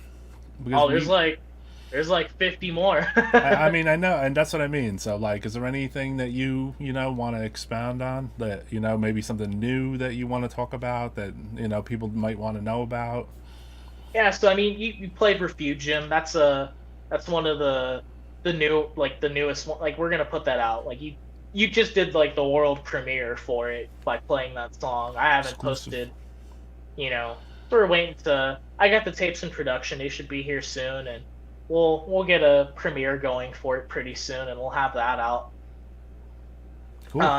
Next release that's coming up, like I said, is going to be another thing along the lines of Refugium, maybe a little more different.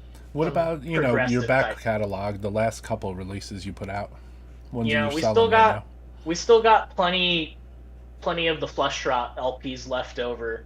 The CDs are pretty much gone. I think there's maybe like 5 to 10 more left on the store if anyone wants to pick one up. I was doing some deep cleaning in the archives while I was sorting some stuff out, so I'm about to put up some of the Fleshrot tapes from the last pressing up. There's 3 colors. I'm going to put those up pretty soon. I think there's maybe 15 of those. Few of each color. There's 3 colors. And then there's plenty of LPs left. Not that many, but a good amount, so now's a good time to go ahead and grab those. I still got some of the last Path to War EP. you played or you showed the earlier Path to War demo, Right. but there's some tapes left and there's some CDs left of that release as well. Plenty of the Miscreants and Vile Apparition LPs left as well. Some CDs left, not too many, and I got some Putrid Tomb CDs of their EP that they put out after the one that just played. So those are available too. What else is available? Anybody else have any questions too for Desert Wasteland? Anyone have any questions maybe? Yeah, let's hear some questions. I saw some that I missed in the chat. Yeah, I want to see if I missed any either too. Thank you, Ian. Don't miss out on Fleshrot, great Texas band. What's up, Rick Boast? Chunk Blower. What's up, Iris? Bandcamp isn't new. Let's see here. Any questions for Desert Wasteland Productions? That's what I was asking earlier. How do you feel about trading with other labels? How do you feel about trading with labels the States? I guess in the States? You gotta get your stuff around. I know some people are like, oh, I don't want to trade with another label in the States because they could just buy it from that label, but I also don't have like a huge brain where I know every single label that exists in the US. I'm sure there's plenty of people who never heard of Desert Wastelands. And there might be some people who never heard of the Head Split. Somehow. I go places and I say Necroharmonic and they never heard of it. So I'm I know then. It doesn't matter. You gotta diversify your stock and everything. Just having a bunch of different releases on your site already makes your site look better, so you don't have like 5 things on there, and you're also not going to be able to sell every single one of the items that you have in stock. Right. So just moving some stuff and getting some other stuff in is just going to help you out, so you have a higher chance of selling stuff, because someone might see 10 other releases from another label and buy some of those and buy some of those and buy 5 of your tapes, and then you have a huge order. So even if it's not your own release you're selling, it's a 1-for-1 trade. You're making money back. It helps it helps the entire like ecosystem of the record label thing. Yeah, it's like a little ecosystem. Everything grows, it expands, multiplies. We have more questions now. Here we go. Let's go here. So we got the trading. Are you going to put out anything on CDs? Eventually, I'd like to. The thing is, I like to do real CDs, like actual glass pressing CDs. I don't like to do CDRs. Right. Problem is, all of the factories in the US, you have to make 300 CDs. 300 CDs is costs about anywhere from $600 to $800, and we already pay for a tape on top. There's no guarantee that I'm gonna sell all of this, enough CDs to even make it back, because for some reason, I don't know how to start. Some kids are like, CDs are lame. What are you talking about? Or, oh, it's not analog, it's not cool, it sounds too digital, just whatever bullshit kids are telling themselves these days to sound cool. So for some reason, tapes got more popular. They're cheap. They're a little cheaper to make, so it's just easier to sell 100 tapes than it is to sell 300 CDs, and you have to put all the money into that. So unless people start buying them in large amounts, I have noticed that more and more people buy CDs now, because a lot, at least I did. I at least grew up with tapes when I was a kid. Good. But there's plenty of younger kids that didn't, so they see them more of an oddity or curiosity, or it's just a little trinket instead of something that you would actually listen to. I need to make more CDs if that's the case. Mark Riddick has a question here. Hold on a second. How do you prefer to advertise your label? Have you considered purchasing ad space, publication, or do you find social media utilitarian? I do everything. I've paid for Instagram ads that they also run on Facebook. Sure. I don't think that they work that well. They do get attention, but you have to put you have to be paying at least $100. I don't think they get attention. I think they get bots actually are the attention. So I don't think they work too good. So the best way really is just people that sign up for our Bandcamp and they follow it. I'll send out emails about, or it'll like announce when a release comes out. Right. There's like 3,000 people signed up on our Bandcamp for our newsletter, so if I send out a message on there, it goes to at least 3,000 people's emails, or maybe at least 2,000 of them are people, another 1,000 are like bots or whatever. But that's still 2,000 people. Oh yeah, that's even if it's not even if it's not 2,000 people, there's like 100 tapes. And I was like, okay, I get it. Even if I sell half that many tapes, like I already broke even and more. Right. So I mean, it's just hard because the algorithm crushes everything. Everything is like like a commodity. You gotta pay for ads. You gotta pay so someone could see what you post. Everything's bullshit. It is. So the best, little bit of a bullshit system. It's the best hard to push your way out. You know, the best way for advertising is talking with other people, being on your show, sending out flyers with orders, sending flyers to other labels that trade with so they can send their shit out. Exactly. I know Nuclear War Now, he'll do like dual flyers like on his website. If you go on there, it's like 1,000 flyers for $65, and you pay him, he gets 1,000 flyers, you get 1,000 flyers, they get sent to you, and then you could ship them out with your orders. He ships those same flyers out with his orders. Also, fans are important in my opinion. Like fan talk amongst each other, it means a lot. So it's not even strictly like actual advertising that this is the way to advertise my label. It's stuff like this, talking and everything, like organic stuff. Because the ad stuff, like that's like big company shit. That's like Taylor Swift ads on Facebook. I look at that too. Like that shit doesn't work for us. I tasted the Facebook stuff years ago, and then I did like Facebook promoted ads or something, and I noticed I was like, damn, these numbers are through the fucking roof, you know? But then I looked at who the users were that were the likers, and I'm like, these people have nothing to do with death metal, you know? So I was confused, like. And then after that, I was like, I know they're going to suppress my ass after this. And they did. They suppressed my page for fucking, like, 1,000,000 years, dude. I think it's still suppressed. And they're not going to... We can't even advertise, like, half the releases we put out. Like, I can't advertise Fluids. Yeah. Shit's going to get fucking deleted immediately, or I'm going to get banned. You know? Like, there's certain words that you can't even say on... I don't even know if you can say death on Facebook. You can't say...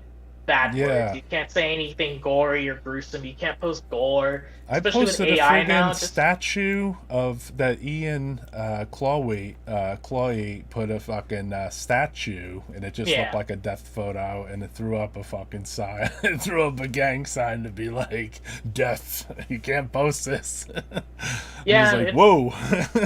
So it's hard to do any like big boy fake advertising. And then getting back to the other half of Mark Riddick's question, paying for ad space, you know, I'll do it for zines. Like if a homie's like making a zine, like my buddy Brandon from Nameless Grave does his zine, and he's like, hey man, do you want to do an ad? It's like $50 for a full page, $25 for a half page. I'll do that. It's not even for the ad, it's just because I want him to make a zine. Yeah, when people get the zine, they'll see my ad in there, and it's a small amount of money.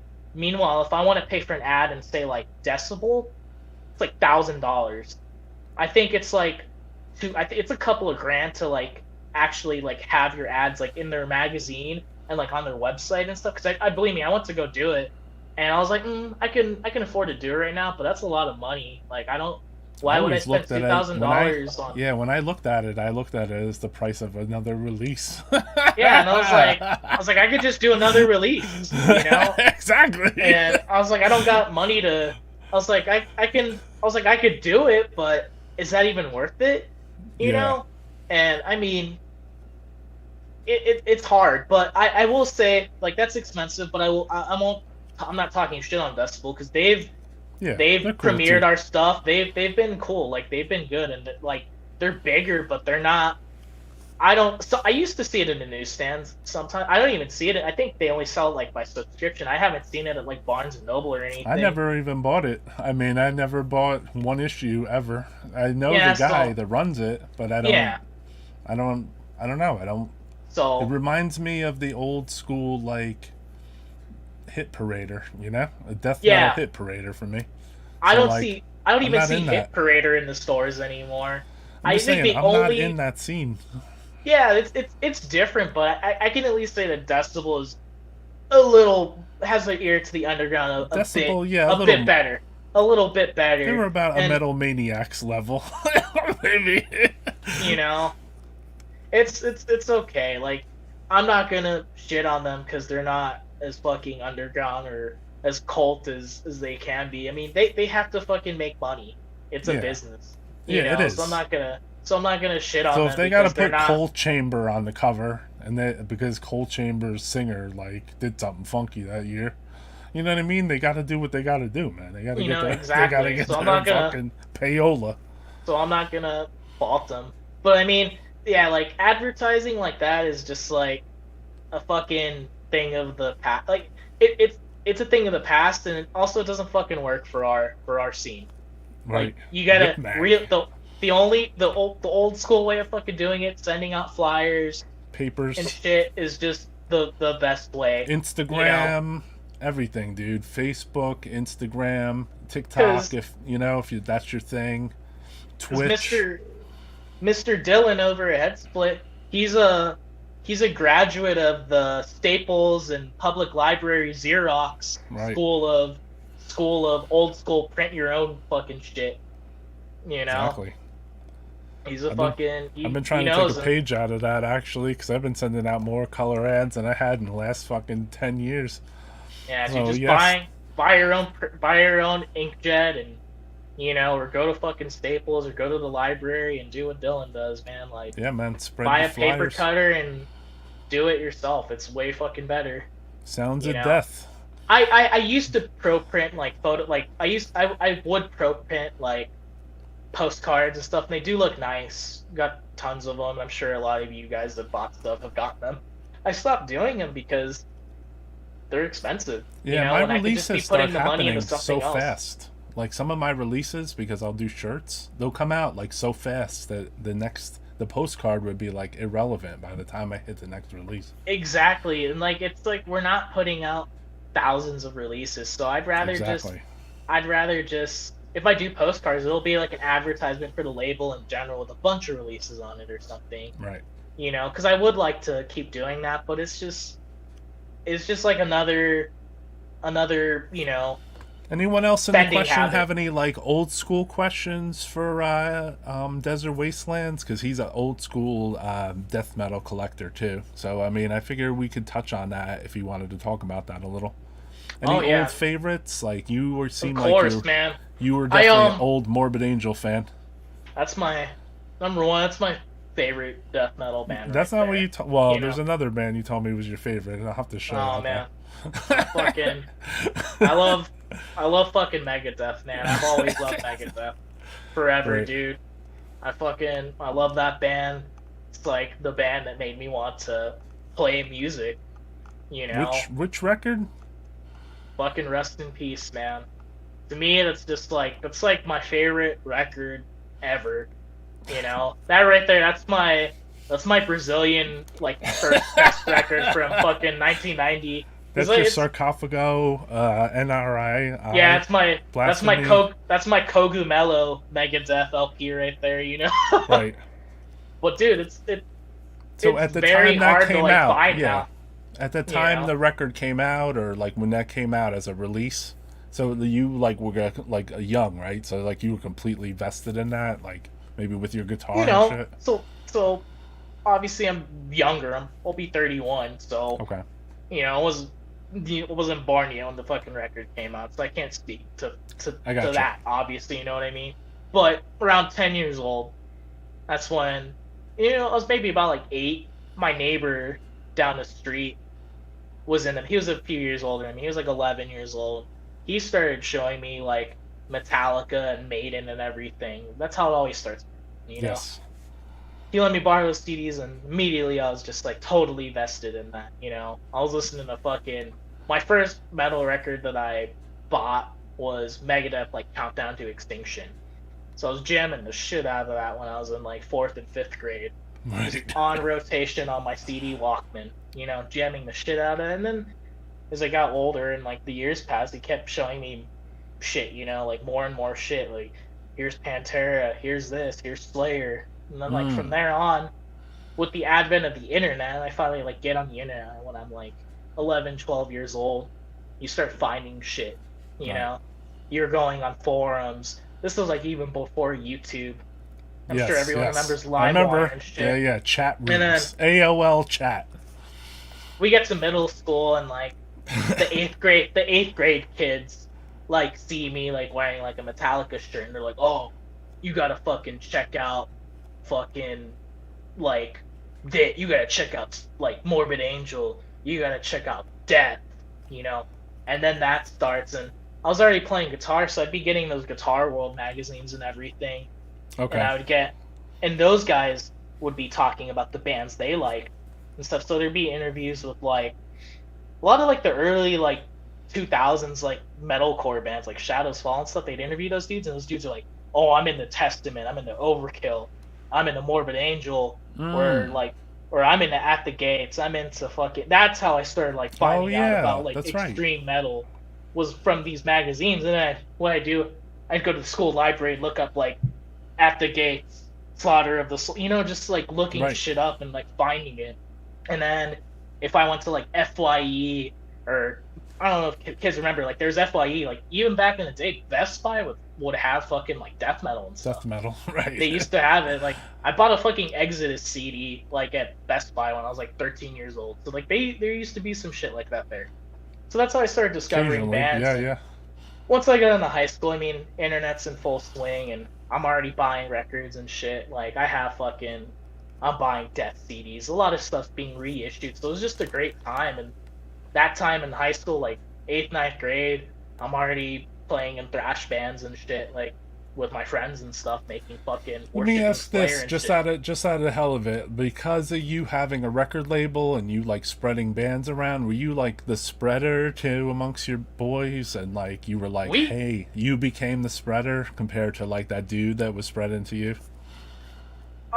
We were all sharing shit with each other. They're like, nope, there wasn't like one person doing it more than others. Because I mean, Garrett from Refugium, he's in the chat here. I mean, we were like 14, These were just 15 spreading years amongst old. friend circles. Yeah, we're just like, oh man, check out this band. Like fucking, I mean, this band I still love to this day, but like fucking Evil Dead, Annihilation of Civilization. That record, and, Jesus. You know, like just shit like that, and like we're, you know, it was just shit like that we're all into, and like all the Venice Beach shit, like Show No Mercy, and like Suicidal Tendencies and shit like that. But I mean, these younger days, I was like super into thrash. I still am, and I think that was the natural progression for most people that are anywhere from like right now from like 30 to like 50 years old that are into death metal and stuff. You started with thrash, and I think for the younger generation, like kids that are like 15 to like 20, 25 years old, they just jumped straight into that death metal because they already had the internet. So like these kids don't know. A lot of these guys, like, I'm not gonna shit on them for like, they don't know who Dark Angel is. Right. You know, like they don't know who a lot of these bands are. They haven't fucking. Some of these kids haven't even listened to like Rain and Blood or Hell Awaits or something. So I've always joked around that I was like, I don't trust no fucking death metal kid that didn't jam Rain and Blood before he was into death metal, man. Like I'm not gonna listen. Like I'm not gonna fucking listen to your band. I'm not taking your opinions. No opinions from you. It's like if you haven't jammed fucking Darkness Descends, I'm not listening to your fucking death metal band. You know, like a lot of people shouting out their local fucking CD exchange. FYE, depending on the selection, had awesome death and grind. Yeah, dude. You know, so I mean, just like thrash is so fucking important to extreme music. I could even say that it's the most important of all the extreme subgenres, just because it's responsible for creating the shit that we like, death metal. I don't see as many thrash releases on your label though. I mean, there's stuff that has that like you know, like influence. Obviously it's influence, but I haven't put out anything like strictly that's like thrash. Not to mention because there's a lot of thrash these days that's kind of, there's like the pizza thrash shit, like you know, like I like Municipal Waste, but like bands that try to sound like Municipal Waste and stuff like that, I mean, it's kind of like, I've already fucking heard it. It's like I heard that in DRI, so you know, it's like yeah, it's like I'm already listening to DRI. Like, I don't want to listen to this 2024 thrash band when I can just fucking put on like Overkill, Horoscope, or Wait, fucking, let's see that again. Let you me see know, that one. fucking Horoscope. I know people are like, Overkill oh, Horoscope. I fucking love this. This is probably my favorite Overkill record, man. I really so that's my favorite Overkill record overall. But my favorite of their like more thrash era is Taking Over. Oh, Taking Over. I remember I got that. No Which doubt. is a fucking great album. Taking Over. Mr. Colazzo was just asking what I think Pizza that was Thrash my last Overkill record, but yeah. So Pizza Thrash. Pizza Thrash is what we called like the mid 2000s to 2010s like thrash revival bands. There's a lot of bands from LA that were playing like new thrash. All the guys that you see on fucking Instagram with their cut bangs in their hair and their fucking white Nike high tops and their denim vests. We called that shit pizza thrash. Like trying to pretend that you're like in 1985 or 1986, but you're some dork in 2012. I mean, and I was one of those kids, you know? Like, I'm not gonna fucking lie. I loved that shit. I played with a lot of those bands when I was a kid. I played with fucking Warbringer and Ex Mortis and Vector and shit like that. You know? So there's a cheesier side to like, all right, we just want to sound like we're in the 80s. We're gonna dress like a dude. Like, you know, it's kind of like it's a nerdy thing. Like, I remember that's first time I bumped into something like that. Like I used to have a rehearsal spot at this place called the Meat Locker where they throw a lot of death metal shows, and I had seen like a band that showed up, and the dude was talking to me about like what the fuck was it, Blessed Death or something, and I'm like, you like Blessed Death? You're like 20 years old, dude, you know? So like it was confusing to me. And then he's like, yeah, our band sounds like Blessed Death too, you know? And I'm like, really? I'm like, maybe I should watch this, you know? But white high tops? Okay, yeah. It's because of the internet. I mean, right. Like, that's how we discovered shit. I mean, like, just like you grew up when the tape trading days, you guys were writing letters and stuff. Yeah. Like, we had the internet, so we were able to find shit fucking much faster instead of... I did both, actually, too, know? and still feel like I do both. So, like, I'll still write, and I still internet. So, like, if you know, the more practical you are as a person, the more will happen for you, and the more you'll find out about, in my opinion. And I think that even, like, the differences between, let's say if you're 30 and up, 30 is, like, people say, like, it's still young, like, for dudes who are into, like, 90s death metal and stuff. We still had to, like, look for it because we were already on the internet before there was YouTube, before there was Spotify. Like, you still had to fucking go search for that shit. Like, right. It didn't just get recommended to you on Spotify. Like, you had to still dig. It wasn't the same as waiting 6 months for some letter from Sri Lanka to show up with a list of demos, you know, but right. You're still looking for this shit, and when you did, then you're going on random Russian torrent sites looking for shit, right. Trying not to get a fucking virus on your computer. Yeah. I've been I mean, it was still an adventure, and I mean, you did both, so you know how it was. Like, it wasn't easy. Yeah, I was on the Russian torrent sites trying to get fucking viruses, trying to just like not get anthrax. You know, just like Justin said, like, peer-to-peer file sharing, it was basically just the new tape trading. Like, it really was, dude, because, you know, like, Soulseek. I found Soulseek still exists. If anyone wants to check it out, I was on there and I downloaded something, so it still exists. Dude, like, one of my buddies, Mr. Dutch Pierce, he wrote for Decibel. He posted something the other day on Instagram. He said the best way to fucking find music was the fucking 2008, 2010 fucking blog spots ran by some random dude that had links to fucking random death and black metal. Those old fucking... Dude, those are the blogs... Mediafire blog spots. You know, that was the best way to find music, dude. And, you know, and I had older friends when I was in high school, too. Like, the kids I was friends with that like metal and stuff, they had older brothers and sisters that were, like, in their 20s and 30s. You know, who are now, like, in their 40s now. They were showing us shit, or their dads were showing us shit and stuff. So, I mean, they were like, here's these tapes, go listen to this I and still stuff. So, I listen mean, to some of that stuff too, though. So, like, I've tried to incorporate listening to some of that old stuff too into my listening tastes. So, I fuck with the Spotify, physical, records, yeah, everything dude. you could touch, man. Tapes, records, everything. But I also go back to my MP3s and my files and anything I have. Like, I'll look for burnt DVDs at my house in binders, put them in my Yeah. computer, and find like old fucking demos that I downloaded from SoulSeek like 20 fucking 2 years ago. And I'm Yeah, like, dude. damn, there's some fucking shit on here I don't even remember, dude. And I'm like, Dude. this is awesome.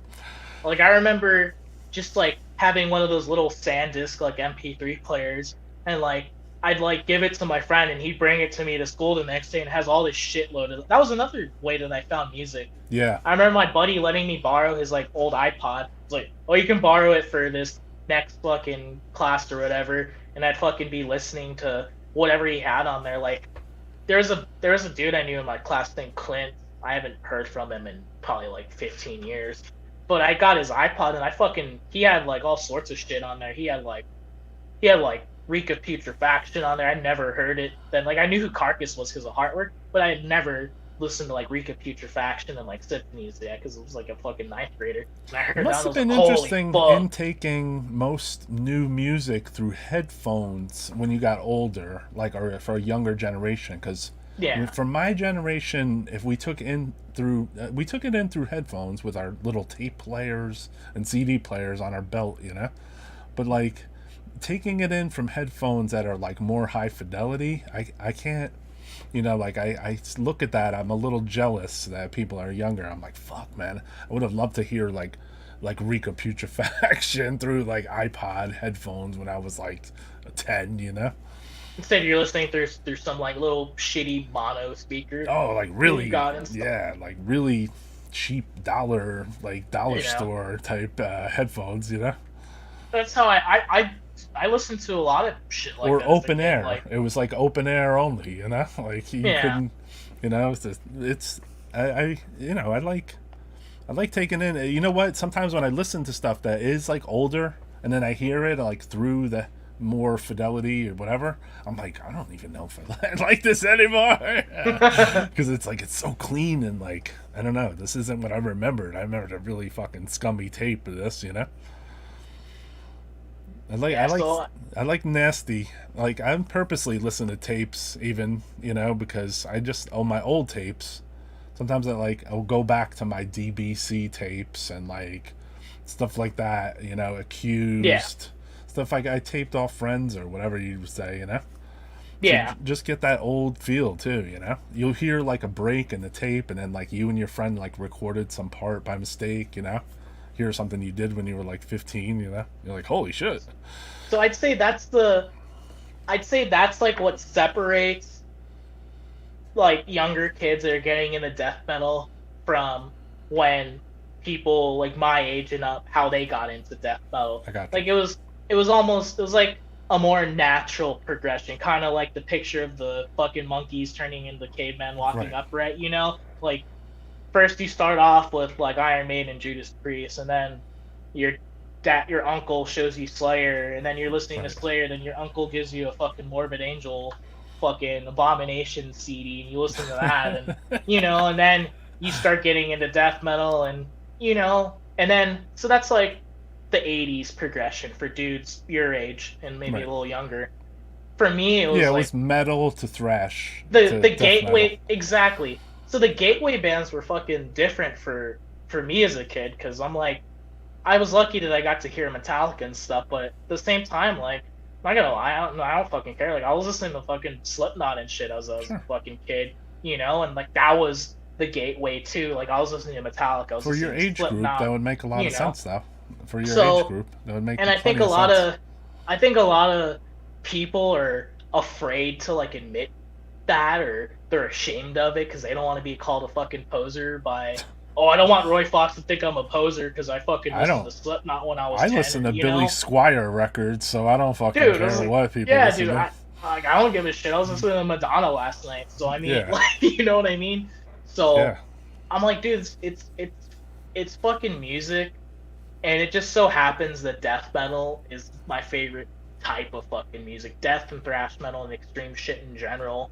And it doesn't matter how you got into it or anything, but I think my point that I was trying to make is the way I think just jumping straight into like extreme music, like from TikTok or something, has produced a different type of crowd, you know, and the people that are making the music and stuff. And sometimes it's good and sometimes it's not so good, but it doesn't matter because the people that are not so good or don't care, they leave and you forget about them and stuff, you know? So it's really hard now to find good, or it's not hard, but it's harder to sort through good tunes, because back in your day, the only bands that could fucking afford to record shit were the bands that were good, that would get money from the label to like go record your $1,000 like shit record. $10,000. Yeah, they get like $10,000. Meanwhile, any fucking kid can just put down their fucking a microphone and just mic their fucking Line 6 amp and play some drums over it and put out some shitty demo,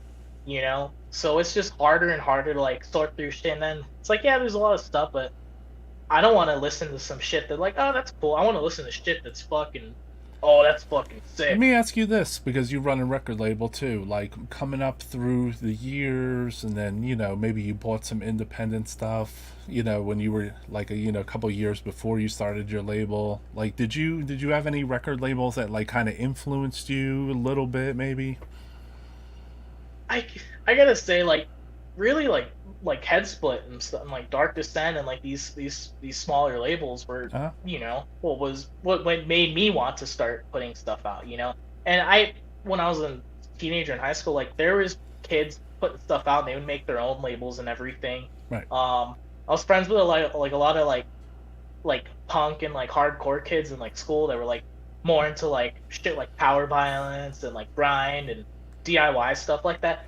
And we used to take screen printing class together, and we would fucking like get together and like print fucking like patches and make shirts and shit. They would make their band shirts and stuff.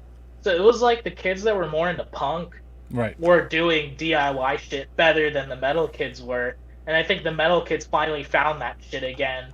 You know, they're like, oh, we should be doing that, and everyone started kind of doing that again, because all my friends' bands were printing their own shirts, printing their own patches, and screen printing class in fucking high school. Like, I guarantee you, every kid that was in here that was in a band in high school was screen printing shit in class. I was trying to do things with the printer. I had like print shop class when I was a senior. So like I was trying to make flyers and do stuff with like negatives and like. And I first got to experience the dark room. I was like, oh, this is fucking... I was like, where the fuck was this when I fucking did auto mechanics? You know? Yeah, like, I could have fucking killed it in here, dude. Yeah, dude. It's like having access to all that shit and everything was great. And then I got into Photoshop and stuff like that in high school as well. Or like middle school, really. Right. I think it was in ninth grade when I took like intro to graphic design or whatever and got Photoshop, and then I'd be in fucking class, like, making fucking collages of all the band logos of the bands I liked and shit, like fucking Huge Slayer, Morbid Angel logos and everything, you know, just making shit. And then I stopped doing it for a while because I was doing other shit in life. When I came back to it, I was like, oh, all right, I remember how to do Photoshop, and let me ask you a question. Just taught myself again. So I got another question too. For you as a record label owner, do you like outsider perspective sometimes versus just you and the projects? Are you like one of those? Are you eternal? There's like, as for like feedback on like, hey, does this look sick? Or no, does this look stupid, more like doing your graphs, or like, you know, like, are you more keep it internal, or are you like an outsider? Because I do everything. Okay. I do everything, and I'll send it to one person, fucking my buddy, Mr. John Grave. I'll be like, hey, what do you think of this? Right. Or, oh, you should change this font, or oh, change that or this or something, you know. Constructive criticism. Could we give a shout out to John Graves? Yeah, shout out to having a sandwich at the Cyanide show. Yeah, in front of Cyanide. What's up, John? We love you, bro. You know, so we met up before. Me, you, and John at the fucking Metal Threat. And we're gonna do it again soon, dude. For sure. Look at that chandelier back there. Departure chandelier. Departure chandelier. I'm going to Japan for that. Oh, wow. Yeah, so I'm trying to get a ticket from a dude that's not going to be able to make it. I already have my tickets to go to, like, I'm just going to show up and try to Wow, get in. But going that's back crazy. to, yeah, I'll send him the stuff, be like, what do you think of this? Because he's obviously super invested in all this and the art and flyers and everything, graphic Right. design. So I'm always like, all right, I send it to him. I'll send layouts and stuff. I'll make flyers and stuff. But if it's like a layout or something, I'll send it to him. Be like, what do you think? Should I change this? Here's a Before I even send legitimate it to the question. band. Here's a pretty legitimate question. Did you guys ever get in trouble in school for using the color printer at the library to print bold logos or binders and covers? I would probably say yes. I mean, I got in trouble. I didn't get in trouble, but I couldn't get things printed. Like I had a Gut 7-inch cover, which had a pornographic looking image with necrophilia on it. It was a cartoon, though, by Steve-O from Impetigo. But like I would bring it to places to be printed, and they were like, I can't print that here, man, you know? They're like, my wife works here, you know? So I had to go and eventually find like a laser, the first stage of like colored laser copies somewhere like a few towns away, you know? It was weird. I It was a weird time because that didn't even exist, you know? It's funny you bring that up because so for that question in high school, did I get in trouble? No, because I wasn't like I was printing. They didn't care what we printed. They would just go Right. pick. I think you had like 20 free copies a day as a student or whatever, and they never looked at it. It just came out. But as for getting in trouble or weird looks, when I printed all those fluids, fucking VHS like cards and shit, I like took them to Staples and I would always like take them to the back because I want them to print it on like the card stock or whatever. And they'd like open it up and they just see this fucking like faces of death, decapitated heads and shit, and fucking people getting chainsawed in half and shit. And they just be like, oh. And I was like, yeah, it's for a horror movie big project I'm doing. Nice. I would just say that's for a horror movie project I'm doing. They'd be like, oh, okay, even though it's like real gore, you know? Yeah, yeah. The weirdest one I had was some like pornographic grindcore band from Germany, and it had some really foul photo, and like the lady didn't want to say the band's name, and like I was like paying for it, you know, and I was like thinking, I was like, this is the fucking foulest thing they ever printed here, you know. It made me happy Yeah. though. Yeah, I haven't.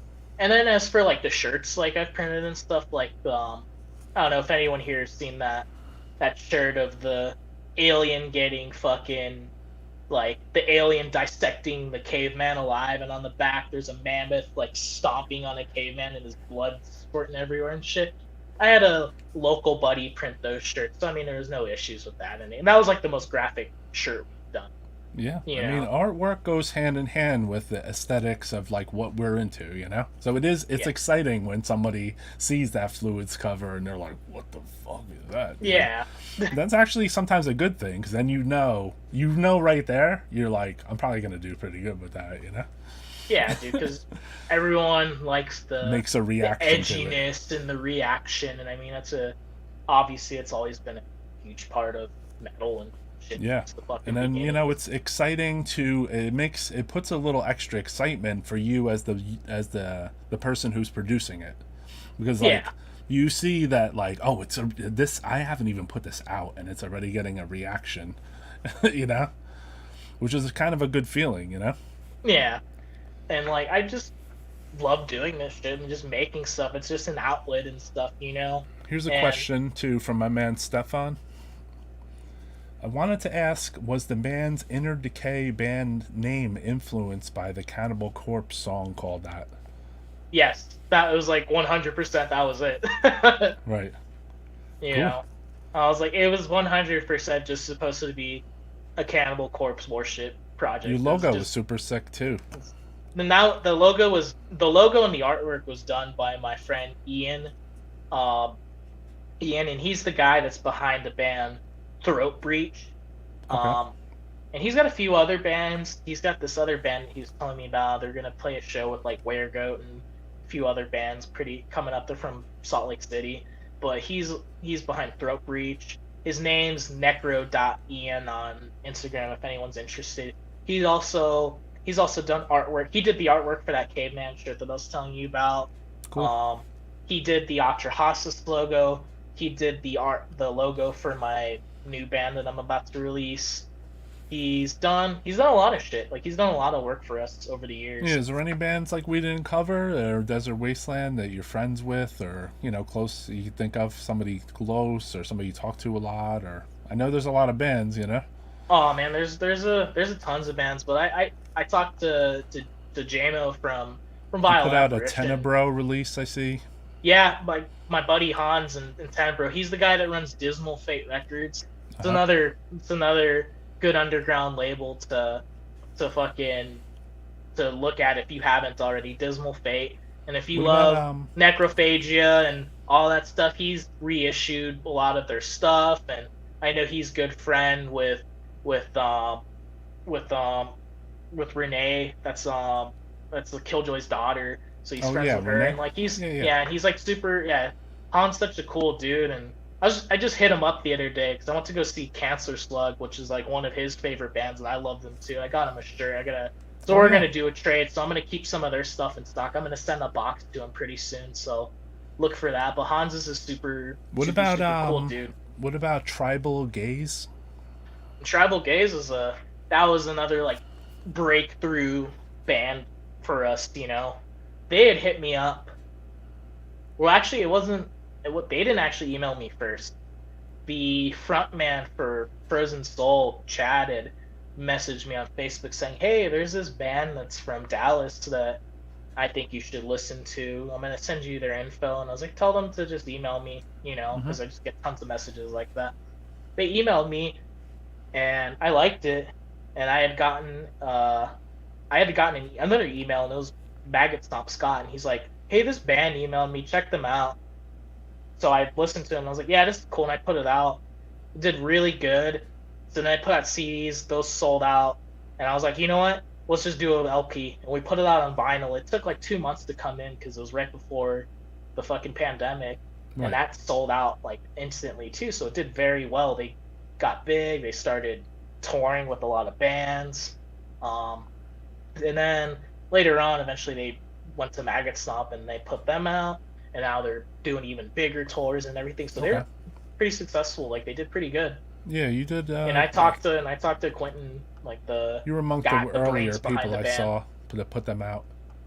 Yeah, and I mean, so it was us, and then Maggot Stomp came along, and they reissued they did a LP, CD, and tape and everything. But what about we did it first. Throat Breach?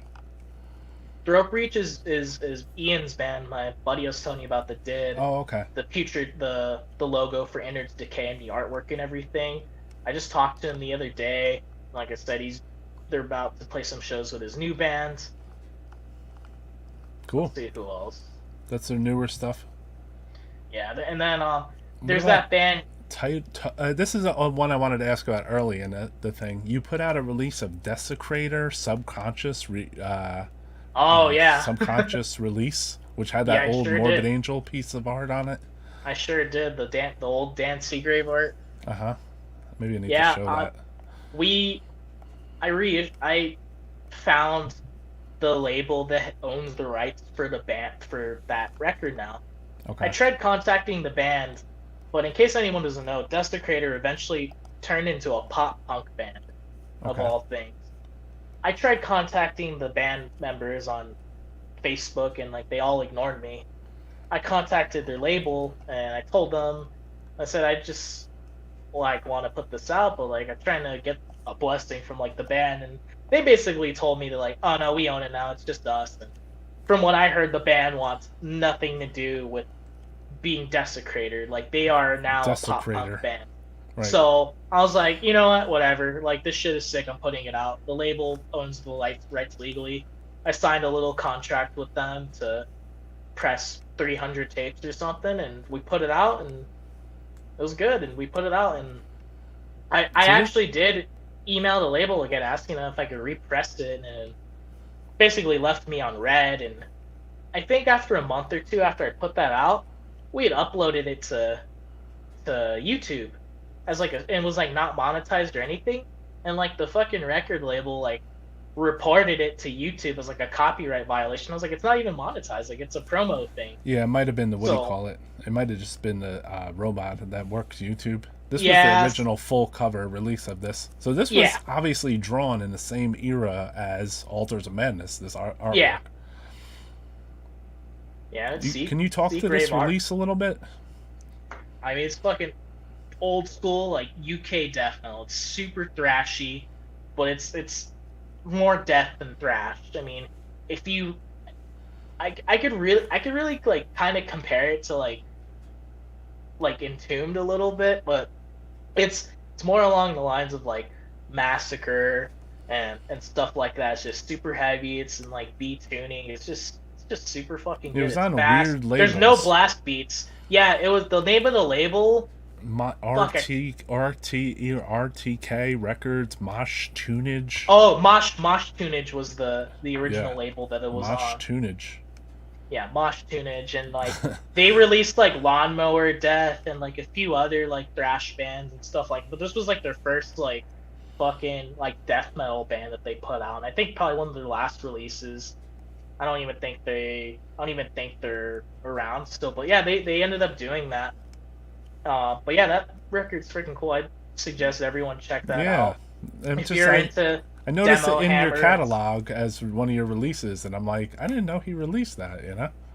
Yeah, I still get messages about it almost 6 years later. It's like, hey bro, dudes in Indonesia be like, hey bro, sell me 5 copies. And I was like, dude, like that shit sold out 6 years ago, and it's not even listed on the web store. What about Sepsis? Sepsis, they're another one of the like younger groups that we put out. Like they're like 15, 16, 17 years old. They're from Santa Cruz, and we put out their 2 demos basically. Or we put out one of them. They're still around, but they're all playing in like other bands in like the Santa Cruz area. I know that they play with a lot of like the hardcore bands that are out now. Like I think they play with like Drain and Tsunami and a lot of that shit that's out there. Oh, okay. Right now. So, but they play in a lot of different bands. They're all older now, and we didn't talk about to them every once in a while. Yeah, we didn't talk about like the scene where you live and stuff, like shows, etc. How are things where you live? So where I live in like the southern New Mexico area. I live pretty close to El Paso, Texas. There's a small scene here. I'd say that a lot of it is there's a lot of some of the local bands that are there that people might be like that they might know are bands like I'm trying to remember the name of the band now. I forgot what they're called. I gotta look them up. Infestation of Evil. Yeah, Como's put them out. So there's that band. So a lot of the band, and then there's a Satanic Goat Ritual. Yeah, Satanic Goat Ritual, and there's a few more. Shout out to Tino, man. There we go. They ought to make death metal overall bad logos. There's Nextal. Nextal? Yeah, there's Nextal and those bands. Like a lot of those guys are in this area, But as for like straight up, just like death metal or things that I'm more into, there's not really anything around here. Honestly, nothing tours through. Things tore through occasionally. Oh yeah, there's tours come through, but as for the local scene, there's for like extreme stuff. There's like fucking crust and D-beat bands. And there's a lot of like there's some hardcore bands and stuff. But like, what about with your proximity to like Mexico? Like, do you find that you might have got into some bands from there and Texas? There are bands or Nuclear Death or something. There are bands from Mexico that will come and play shows. I'm not too familiar with a lot of them. Like obviously I like fucking the classic like Cenotaph and stuff like that. But there's a lot. The kind of metal that's around here is more like war metal and like goat metal and like pentagram, goat nuclear, metal. Gas mask stuff and like stuff that sounds like blasphemy and like I like some of that stuff, but that's not my favorite kind of metal, So a lot of the shows here, stuff like that I'm just not really into. Gotcha. So if that's not where you're tapped in, that's not where you're tapped in. It's just not my taste. I like some of that stuff, but I like bands like like Art Goat, and I would listen to Art Goat any day over fucking Blasphemy or anything. Any bands ever win you over at a show or something? You go to a show and you're just like, all right, you know what? I'm going to be talking to this band later, and we're going to be putting out a release soon, or something. Yeah, we. You don't have to name names, but I'm just saying. Yeah, there was one or two, and then the release didn't work out. Another label to put them out, but yeah, I went to a few shows and talked to the band after, but.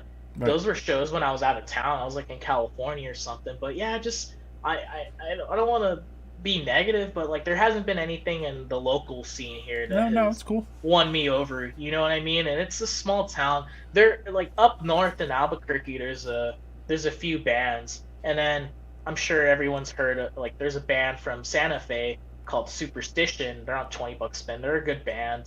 There's this band called Street Tombs. They're from Santa Fe. They're fucking sick. John and we went to that Spectral Voice Godflesh show up in Denver like late last fall, and that band Street Tombs opened up, and we're like, holy shit, this is sick. Right. You know? Yeah, John Graves told me about them too on the live. They're super, super sick. So those are like the two New Mexico bands that I know, but they're like 3 hours work. I mean, I do go out there, but like for my town, like it's like the people that listen to metal is like no, I don't. There's probably 30 people. There's probably curious. 30 other dudes into to death metal here. You know, it's just basically for me, it's the town. same thing. There's no one into death metal. Someone moved close to me that is into death metal. Shout out to Clint. Basically, like there was no one here for the entire fucking life, basically. But, yeah. You know, like I death metal podcast's mission is to basically talk about people's scenes, their the stuff they've done. You know, you have a very impressive catalog of good music, you know? And then also, just what you were into, if you're into collecting guitars, that's interesting to me. If you like Megadeth records, that's interesting to me. You know what I mean? Like it's cool to just meet minds and just talk about this video chat thing, and then other people get to enjoy it too and talk to each other. And I appreciate the people that are in the chat too. Ian, Stefan Goldberg, always just followed you on Instagram. Death Evocation, You're brutal. War is my name. What's up? Jeff Chapman, Justin, thank you for supporting the whole fucking show every time. Teddy, same deal. Everybody that is on here like all the time, dude. Yeah, I see a lot of repeat names, dude. So tune in when I can. Thank you, man. Appreciate it. Benji, everybody, man. Like, you guys make the show, too, because if I'm like, yo, what's some questions? What's up, Scumlord, too, man? Glad to see you out here. My boy Taylor. Yeah. And then Person. Who am I missing here? I saw Zulima earlier, Vacuous Depths, Kyle P. Austin's in the chat. Yeah, Depeche Commode, Head Split, Aaron, just all the Chris Herrera, Devin Patrick, Aaron, Jehovah Cremator. I like that name. All you people rule, man. Never more rules. So you guys help a lot with the show in a weird way, because not only I can cover a bunch and talk about Desert Wasteland, but at the same time it's you guys too that are part of the show here, man. Yeah, what's up, brother? So I'm glad you're here too, man. It's like you guys are part of the show too. That's how it's fun that way too, that we get to all experience this together and basically exchange ideas, talk about the old days, talk about the new days, you know what I mean? It's fun, man. And I appreciate having you as a guest, bro. Like, we definitely talked for a bit too, and I think we played some of your exclusive release, which that was fucking sick as fuck, dude. Yeah, thank you. Everyone's gonna look out for that. Could you name the band again? Refugium, and it's called Monuments of Degradation. Okay, so definitely look out for that. And then Cryptic Hatred, Nocturnal Sickness is damn great. Desert Wasteland. There's a few copies left of those records left too, like a few of them. So I just go check out the White Bandcamp or the web store and Yep. That's where all the distro is. Add the too, band on more. Facebook if you want. There's Innards Decay stuff if you want to check it out. There's some merch on here that goes towards the bands, he said. But Desert Wastelands, I saw you were listing some shirts on there too. Oh yeah, sold off I mean, I got a ton of shirts, dude. I mean, I know you do too. Like we just got. You open up your closet and it's just nothing but fucking black band shirts. I make shirts. I had a ton of shit. I was like, all right, I have a ton of shit that's either like too small because I got fucking fat, or shit that like I don't know what's up. Europeans, any Europeans in the chat? Why are your long sleeves? Why do they have like tiny ass sleeves, dude? I ripped those things. So there's a lot of awkward. Yeah, dude. Like, why do they make these pygmy XL shirts? Like, just even you can't buy an upper size deck shirt anyway from Europe at all. Like there's no such thing. Like, they don't make them in like, I don't know, Spider man. Labyrinth. What's up, man? Hell yes, Spider Labyrinth, dude. Evil Dead or Spider Labyrinth? Somebody wants to ask. Evil Dead. Yeah, you a big horror fan? Yeah, man, I do, man. I put it on the other day. I was watching The Church, which is a fucking sick movie. And Michele Suave. I got a copy for John. Sect. He was like, dude, you have to watch this because he'd never seen it before or heard of it. Yeah, like, The Sect is fucking sick too.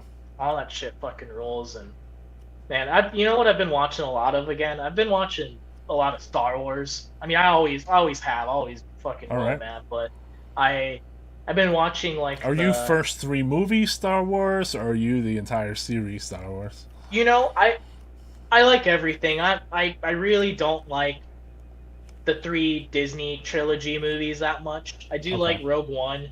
I do like Rogue One a lot, and I will say I do like the Disney shows. I do like The Mandalorian. I think it's a little drawn out right now, but I do enjoy it. And it got drawn out. They do like 2 good episodes, and then they sandwich a bunch of like soap opera in between it. And I still like it, but they draw it out. There's just kind of some unnecessary shit.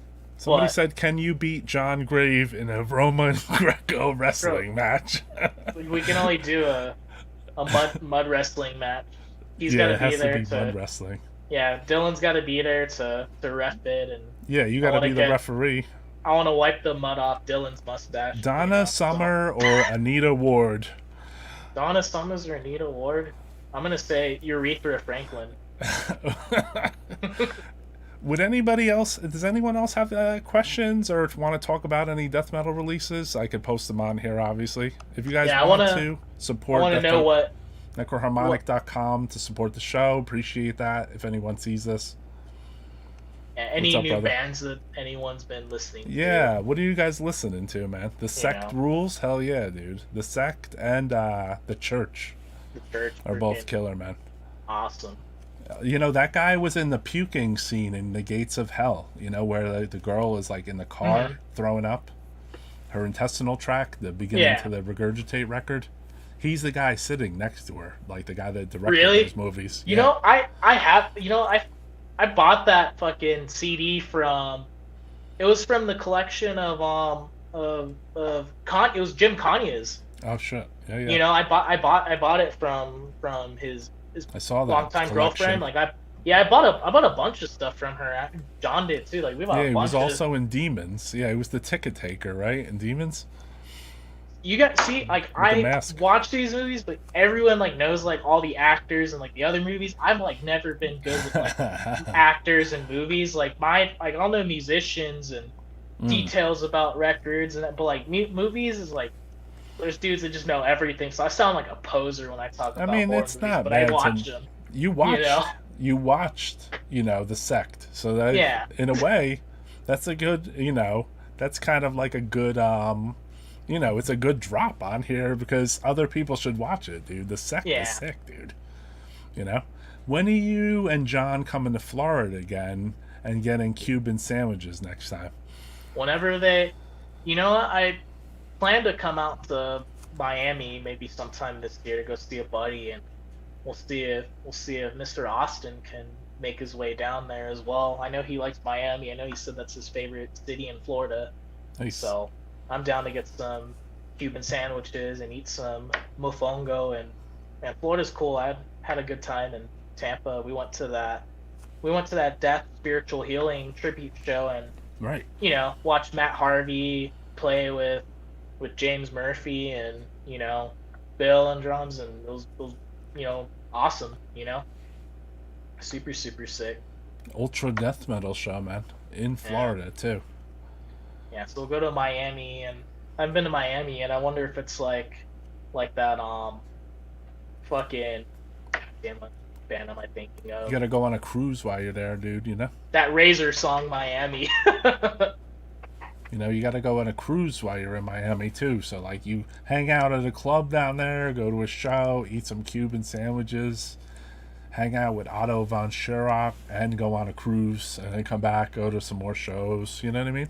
I do want to go on a cruise. I saw they got those like Metal 200. cruise.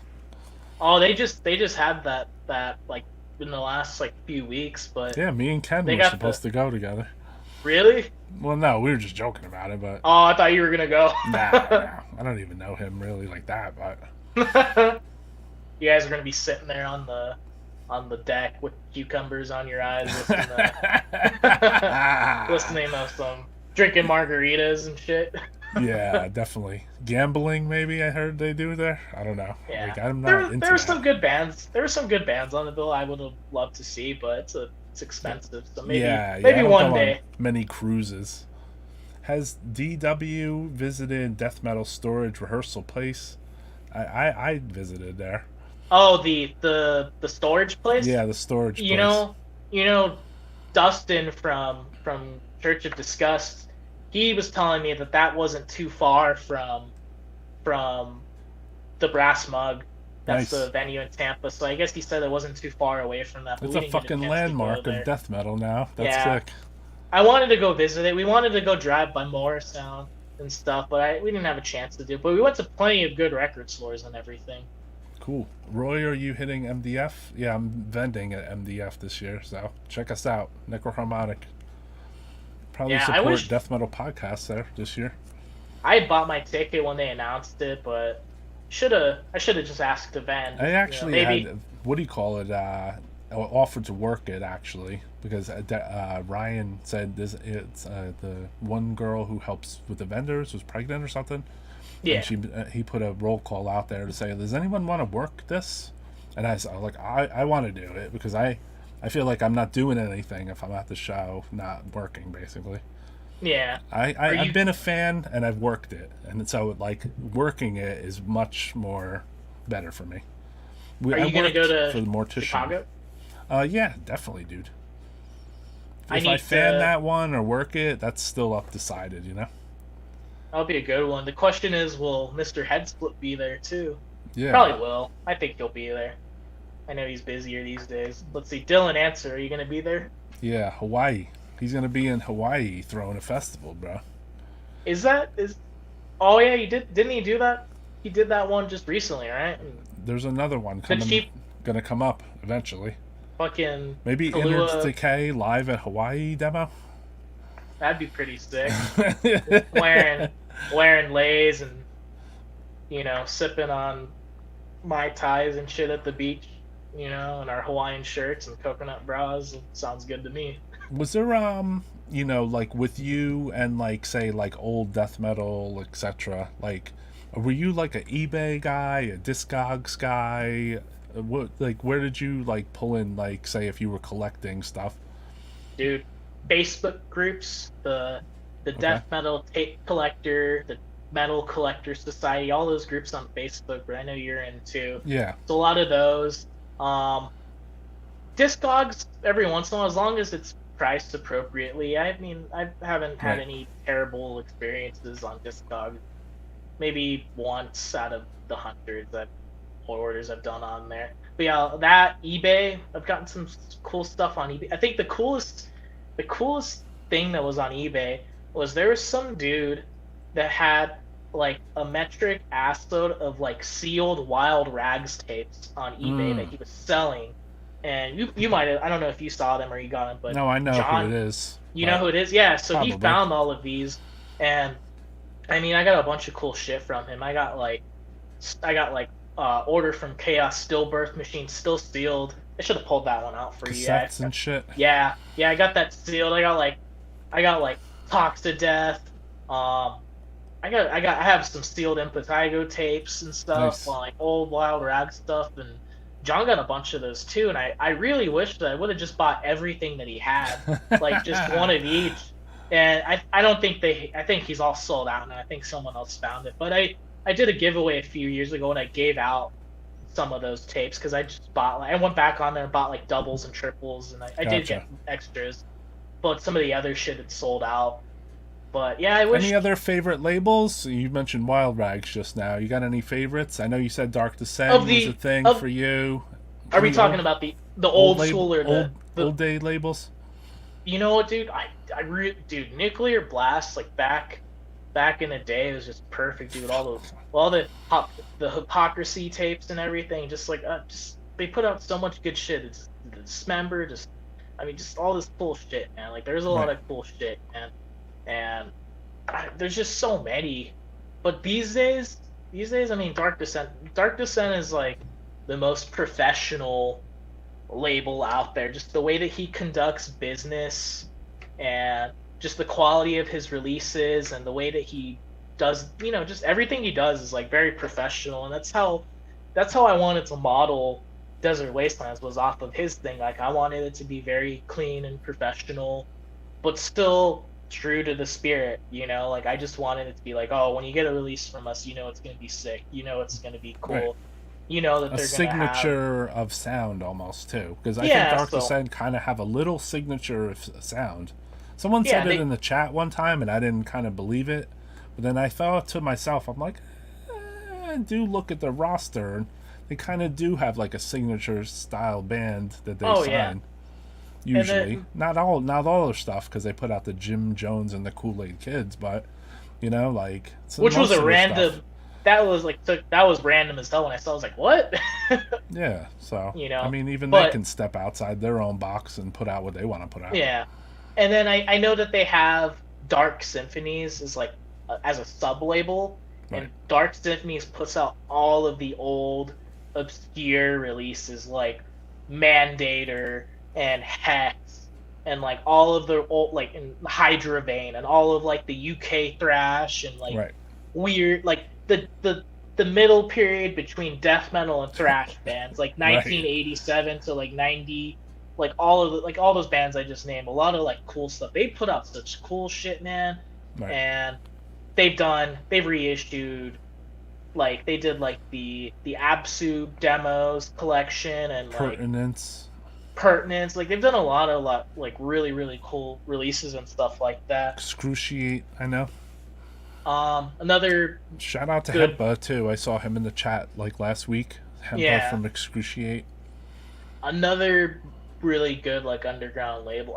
Intuit Records puts out a lot of really, really cool shit. Obviously, you and Oscar doing your stuff. You guys are putting out good stuff. And Oscar, are you doing it with Oscar, that Serenitis demo? No, or is I'm that not just on Oscar? that one. Nope. Okay, it's just Oscar. Good That's stuff, a good though. one that'll come out. That's my buddy James, who's here. Yeah, I'm working on some other things too with myself and Oscar and Extremely Rotten, actually. There we go. We're working on some stuff there. Then I'm working on some of my own soloist stuff. And then I'm working on shirts. And then I'm working on shirts. Other shirts. Yeah, so I mean, I'm mostly, I'm a shirt guy, so I'm working on shirts. Yeah. And obviously, like, Extremely Rotten, of course, another one I was going to name. That was like another way I wanted to like model our label after, like, they put out like a diverse amount of just nasty, brutal, heavy shit, Right. And like their aesthetic, and like when we had our label drawn up, I was like, I like the way the Undergang label looks. Like, I want it to be like extremely intricate and detailed and kind of like slimy, but I want it to have like aliens in it and shit. So the girl that drew our logo, her name is Danielle. I forgot, she changed her name on Instagram to her art page. Can't remember what it's called now, but when she did our artwork, I think she was only like 16 years old, I was looking through I was looking through Instagram for like death metal artists. I just did a hashtag and her page came up. I was like, wow, this shit looks really cool. This kind of reminds me of like Mark Riddick's art, but different. And we hit her up and had her do it. And when we went to pay for it, she's like, oh, okay, you'll have to just send it to my mom's PayPal. And that's when her mom's all like, oh yeah, my daughter did this. Like she's only 16. We're like, oh, I didn't know, you know. But I was like, damn, this girl rules, and she like her work, you know, very in that black and white ink style, like Mark Riddick, that no one can replicate. But she did a very good job and has her own style and everything. So she did that logo. I think that was the only like band logo or label logo or anything she done. Everything else is just a lot of. She does like a lot of like werewolves and like zombies and like ravens and like traditional folk art, but I liked how good it looked. And I was like, I think that she could do a good job at making. What do you think about? Let's talk about something that you always joke about constantly. You always mention like the art bro thing, where there's people out on Instagram. Which let's explain this to the crowd, maybe if they don't understand in the chat. So if you run a record label or you put out shirts or you're in a band, right? Or I don't know who else they ask. But if you're like one of those type of people, you have a lot of artists approaching you. They'll approach you at the worst times too. Like my friend got approached like when his boy died. There was like comments. I saw that was Mike from Ruin. Yeah. Do you want to buy art? Do you want to buy art from us? You know. I was like, are you fucking serious, man? Yeah. So like, you know, like what's you know you feel you're at war with or you have bad experiences or. I mean. There's a guy that I have gotten tons of art from. His name was Deathbait, but he changed it and like he's like disappeared, trying to get a lost piece from him. But so there's an extremely high percentage of artists from Southeast Asia, particularly Indonesia, and they'll message you like, "Hey bro, do you need art?" And like there's a language barrier, and especially when I know that they don't mean anything bad, like, but they'll respond like when you post or when you make or if you follow another page, they'll like, I don't know, they're like searching hashtags. They're like following you, basically. They're following you around. They're trying to make their money, and I'm not gonna talk down on them for trying to make a living. They're very aggressive in their following. Yeah, they're very aggressive in it. So you'll make a post, and immediately they'll get a message like, hey bro, do you need art? And it's like, okay, like I get it, but the worst part is so many of the artists, I cannot tell the difference between their art. It's all black and white ink, and like honestly, it's just too many people that they're trying to replicate but never meet the master Mark Riddick, and like that guy's so like is probably the most influential artist. That's what I thought. I thought he metal. Between him and Chris Moyen and a couple other people, you know, they basically wrote the book on what death metal art looks like, you know what I mean? Exactly. And, you know, obviously there's tons of great painters and stuff like Dan Seagrave. Oh, shit. You know what? I got to make an announcement, too. I forgot to make the flyer. Next week, Drew Elliott will be our guest. So hell yeah. Check that out. Anyone that's watching this next week, Drew Elliott, the artist, will be our Death Metal Podcast interview. I'm off that Saturday too, so I can tune in live again and, you know, maybe ask some questions and stuff. Definitely tune in if anyone's watching this or hears me right now. Next week, Drew Elliott, who has an extensive ass career, you know, beyond just doing Necrophagia, Seasons of the Dead. He has done like incredible amounts of art, dude. You know, like tons of new Renaissance records, art, and all kinds of stuff, dude. So definitely check that out. The art scene is weird, right? Yeah, and there's death metal has its aesthetic and it's set, but there's so many more different styles of art and uses of color and stuff, and all of the records start looking the same. Right. You know, like it's always some variation of some skull or zombie and it's dripping and there's worms coming out of its mouth. You mentioned something here though that you know, sometimes you mentioned something here which I noticed. You said, you know, the colors of the color or something. So, and I noticed, you know, say your Inanna, am I saying the name right? Inanna's cover is very like brighter, and then also the Vile Apparition Miscreants cover is kind of like, and the vinyl's like color, like very like bright. Yeah. Yeah, I just think having stuff that stands out is just cool. Doing stuff that's not that we typically seen, like purple and pink and stuff. Just stuff, but it still looks evil or dark, or like, I think it's important just to have stuff that's different and kind of Ian had anything a to make question. you stand out. Is Archie Angel Topley did the DW logo? Yeah, Arcane Lycanthropy. Yeah, that's what she changed her name to. Okay. She used to be called Asmodeus Art. That's what it was, and she changed it. That's right. I'm glad you brought that up. So yeah, follow Arcane Lycanthropy on Definitely, Instagram dude. for her And art. also be here next week for my interview with Drew Elliott, who's the shit. He did stuff for Agoraphobia, early 7-inch, Morpheus. later stuff. He did stuff for all kinds of bands. Like, we'll probably expose some things that no one really talked about. Yeah, I can't remember. Cool have you had Riddick on Yeah, here? yeah. You I haven't had him remember. on here yet. No, he's Oh, wants to okay. come on now. Yeah, you should get him on. Mark, if you're still here, get on here, dude. Yeah, I know, man, Mark you're. will come on. I actually do reach out to different like people. Like, so what I've been trying to do is more interviews based stuff too, because I think that people need to hear information versus just music. Yeah. The way the YouTube algorithm situation's working out, like I feel like the music that's copywritten is just going to be deleted basically.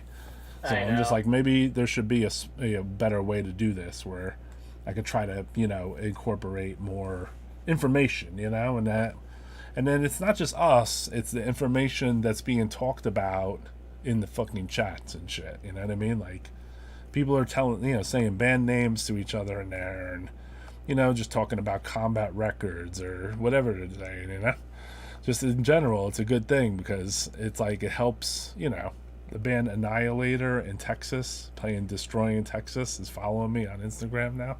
There you go. Well, JD was in Annihilator, Texas. Shout out to JD. What do you think about the YouTube, like, live caster culture? Like what we're doing right now? It's much different than, like, some other, like, main. This is, like, its own thing, man. Yeah. Everyone that's here is people that came here because they saw your post. How many of it is like random people? Probably no one. I don't. None. I don't think. Yeah, I don't think there's 2 or 3. no bots here. Yeah, 2 or 3. But it's hard to, like, YouTube, the algorithm and everything. But doing this is great because it's the community. It's everyone's into this, comes here, meets new people. Like, you see people stuff. in the chat like, oh, you're here again, and like it's just a lot of times it's the same people, and I always come back to. I have to go back to watch the streams. I can never, like, tune in live because I'm always working on Saturday. Right.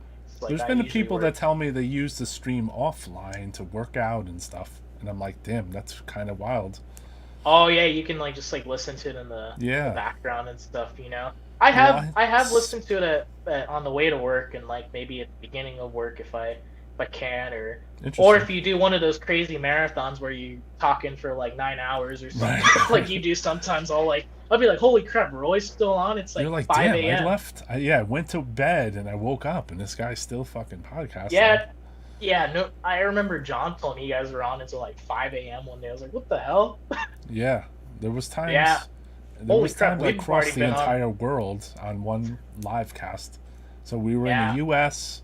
on the East Coast, then we went to the West Coast, then we went to Sweden, then we went to Australia, Japan, and then we back to the United States again. And I'm like, I gotta go to fucking sleep now, man. Yeah, I imagine you had like a bunch of different people on. I was like, no, you had like John on, you had like Austin so generic, it was weird. You probably had some of the Swedish dudes on. Yeah, like Yane from Eternal Darkness was on. I was like, holy fuck, dude, this guy, like, this is cool.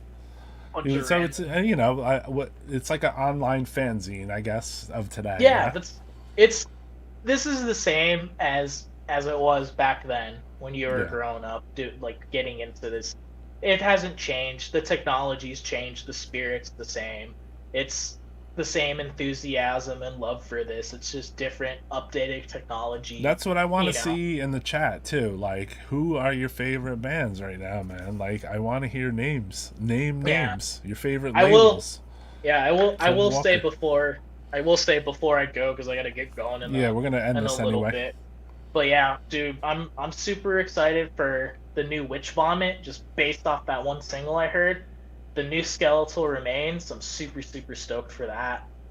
And then Austin and Vacu's Debts was saying that they added a new member, another guitar player, so I'm excited to hear what they come up with a new member. Hopefully get into the studio, Austin. I need to hear it. The minutes to sign you. Other new things that I've been extremely stoked on, the new Crucimentum record. I mean, Dan is just the monster musician, and my buddy Chris Yeeks is doing vocals and bass. They're playing Destroying Texas, so we all finally get to meet up and have a beer and stuff. And Dan, hell yeah, Dan mastered some stuff of our stuff for vinyl recently. So. Yeah, he does everything, and like he's mastering a release that I'm doing right now really soon. And we got the Art Wizard doing the art for it for the band, and I've been seeing the progress for that, so I'm stoked. Brad Moore's another great artist. Yeah, he's been doing a lot of stuff, and he's got a long career, and it looks like his career is even getting bigger now, so I'm happy for that dude. That's awesome. But there's a lot of good stuff to look forward to.